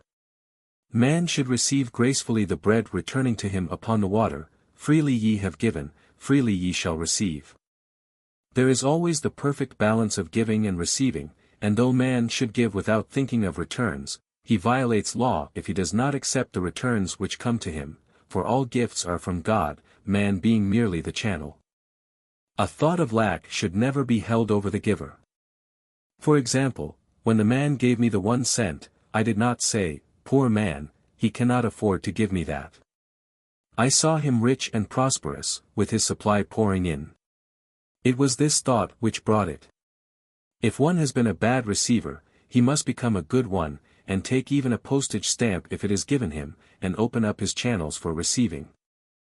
The Lord loveth a cheerful receiver, as well as a cheerful giver. I have often been asked why one man is born rich and healthy, and another poor and sick.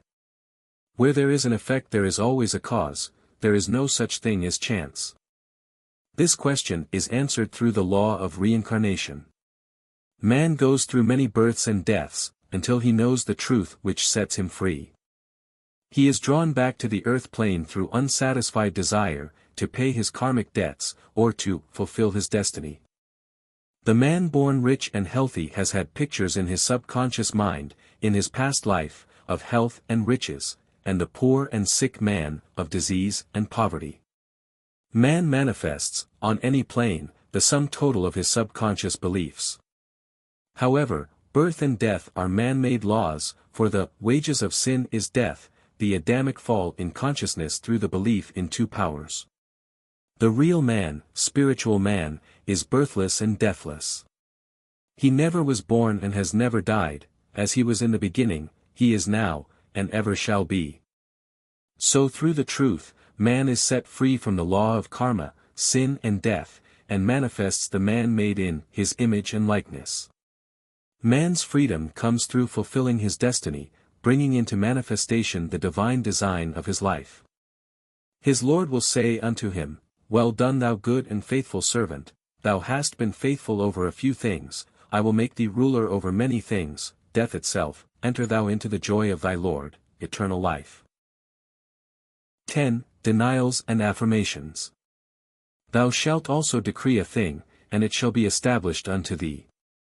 All the good that is to be made manifest in man's life is already an accomplished fact in divine mind, and is released through man's recognition, or spoken word, so he must be careful to decree that only the divine idea be made manifest, for often, he decrees, through his idle words, failure or misfortune.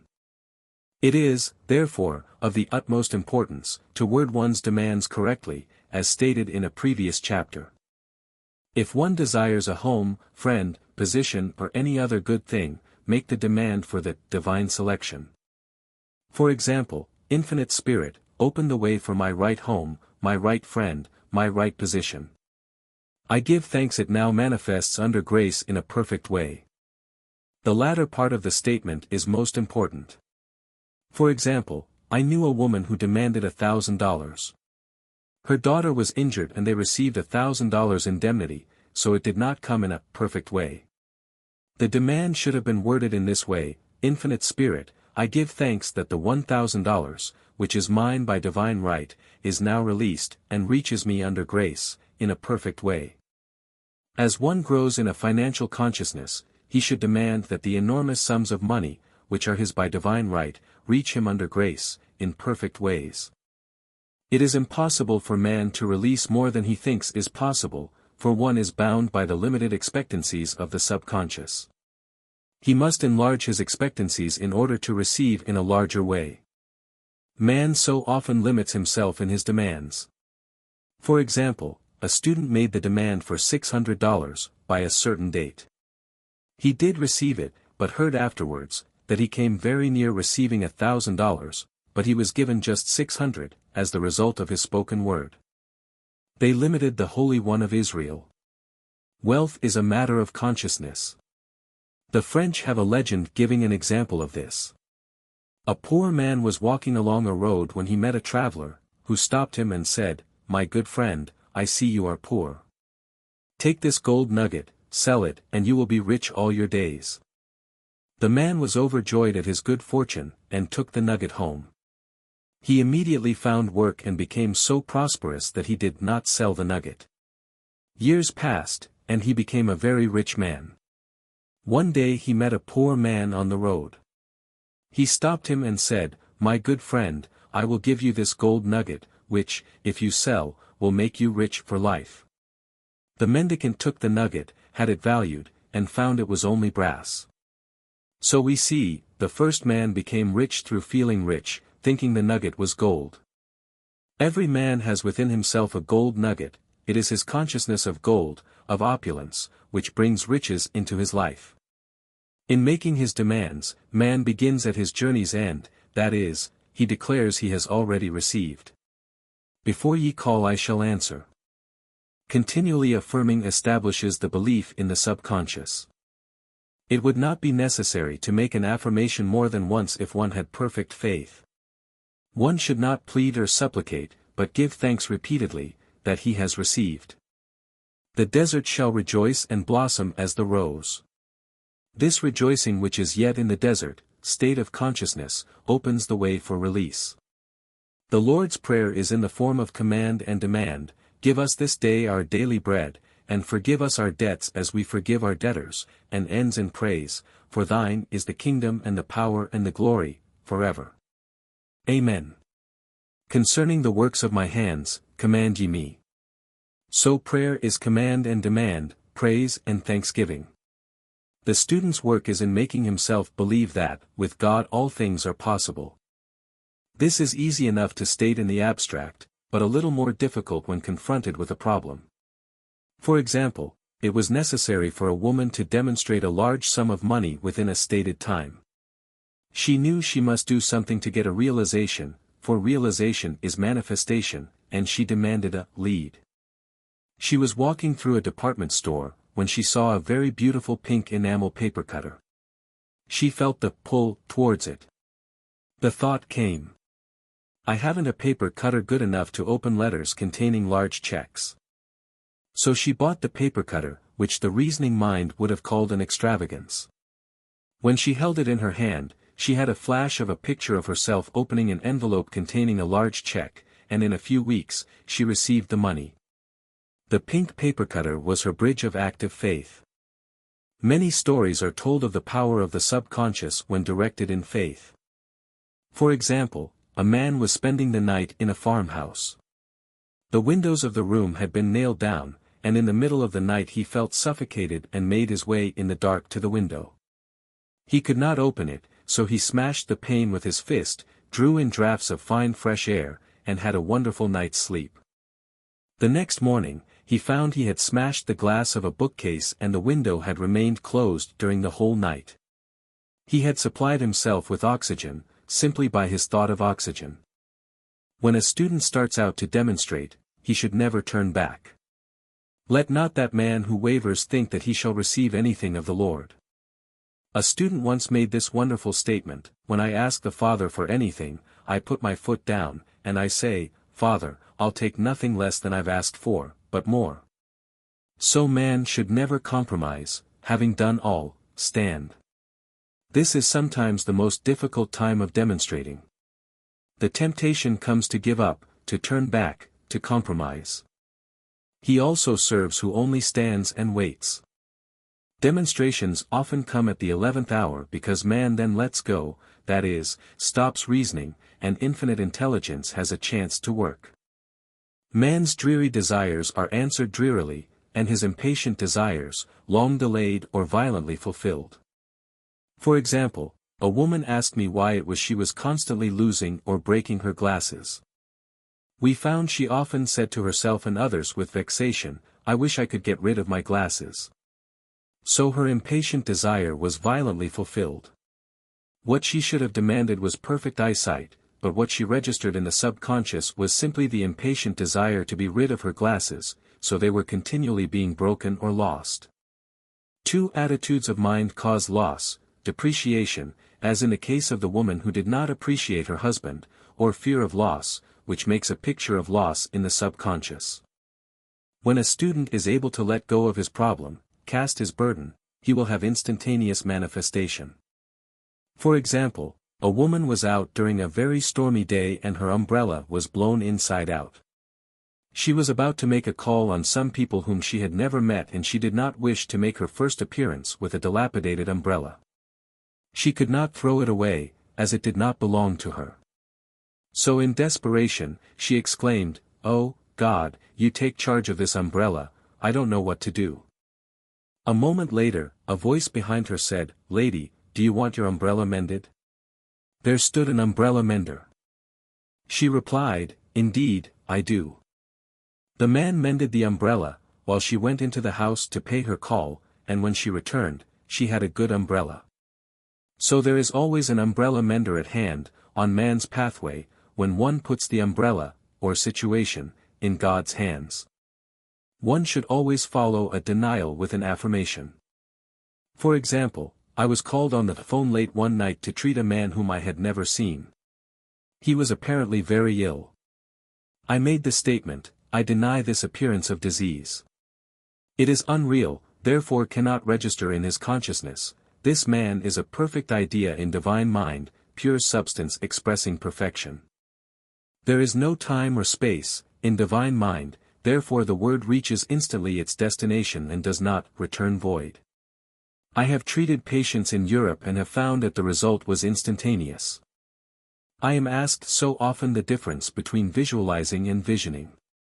Visualizing is a mental process governed by the reasoning or conscious mind, visioning is a spiritual process, governed by intuition, or the superconscious mind. The student should train his mind to receive these flashes of inspiration, and work out the divine pictures, through definite leads. When a man can say, I desire only that which God desires for me, his false desires fade from the consciousness, and a new set of blueprints is given him by the master architect, the God within. God's plan for each man transcends the limitation of the reasoning mind, and is always the square of life, containing health, wealth, love and perfect self-expression. Many a man is building for himself in imagination a bungalow when he should be building a palace. If a student tries to force a demonstration, through the reasoning mind, he brings it to a standstill. I will hasten it, saith the Lord. He should act only through intuition, or definite leads. Rest in the Lord and wait patiently. Trust also in him, and he will bring it to pass. I have seen the law work in the most astonishing manner. For example, a student stated that it was necessary for her to have $100 by the following day. It was a debt of vital importance which had to be met. I spoke the word, declaring spirit was never too late, and that the supply was at hand. That evening she phoned me of the miracle. She said that the thought came to her to go to her safety deposit box at the bank to examine some papers. She looked over the papers, and at the bottom of the box was a new $100 bill. She was astounded, and said she knew she had never put it there, for she had gone through the papers many times. It may have been a materialization, as Jesus Christ materialized the loaves and fishes. Man will reach the stage where his word is made flesh, or materialized, instantly. The fields, ripe with the harvest, will manifest immediately, as in all of the miracles of Jesus Christ. There is a tremendous power alone in the name Jesus Christ. It stands for truth made manifest. He said, "Whatsoever ye ask the Father, in my name, he will give it to you." The power of this name raises the student into the fourth dimension, where he is freed from all astral and psychic influences, and he becomes unconditioned and absolute, as God himself is unconditioned and absolute. I have seen many healings accomplished by using the words, in the name of Jesus Christ. Christ was both person and principle, and the Christ within each man is his Redeemer and salvation. The Christ within is his own fourth-dimensional self, the man made in God's image and likeness. This is the self which has never failed, never known sickness or sorrow, was never born and has never died. It is the resurrection and the life of each man. No man cometh to the Father save by the Son, means, that God, the universal, working on the place of the particular, becomes the Christ in man, and the Holy Ghost, means God in action. So daily, man is manifesting the Trinity of Father, Son and Holy Ghost. Man should make an art of thinking. The master thinker is an artist and is careful to paint only the divine designs upon the canvas of his mind, and he paints these pictures with masterly strokes of power and decision, having perfect faith that there is no power to mar their perfection and that they shall manifest in his life the ideal made real. All power is given man, through right thinking, to bring his heaven upon his earth, and this is the goal of the game of life. The simple rules are fearless faith, non-resistance and love. May each reader be now freed from that thing which has held him in bondage through the ages, standing between him and his own, and know the truth which makes him free, free to fulfill his destiny, to bring into manifestation the divine design of his life, health, wealth, love and perfect self-expression. Be ye transformed by the renewing of your mind. 11. Denials and Affirmations. For prosperity. God is my unfailing supply, and large sums of money come to me quickly, under grace, in perfect ways. For right conditions. Every plan my Father in heaven has not planned, shall be dissolved and dissipated, and the divine idea now comes to pass. For right conditions. Only that which is true of God is true of me, for I and the Father are one. For faith. As I am one with God, I am one with my good, for God is both the giver and the gift. I cannot separate the giver from the gift. For right conditions. Divine love now dissolves and dissipates every wrong condition in my mind, body and affairs. Divine love is the most powerful chemical in the universe, and dissolves everything which is not of itself. For health. Divine love floods my consciousness with health, and every cell in my body is filled with light. For the eyesight. My eyes are God's eyes, I see with the eyes of spirit. I see clearly the open way, there are no obstacles on my pathway. I see clearly the perfect plan. For guidance. I am divinely sensitive to my intuitive leads, and give instant obedience to thy will. For the hearing. My ears are God's ears, I hear with the ears of spirit. I am non-resistant and am willing to be led. I hear glad tidings of great joy. For right work. I have a perfect work in a perfect way, I give a perfect service for perfect pay. For freedom from all bondage. I cast this burden on the Christ within, and I go free.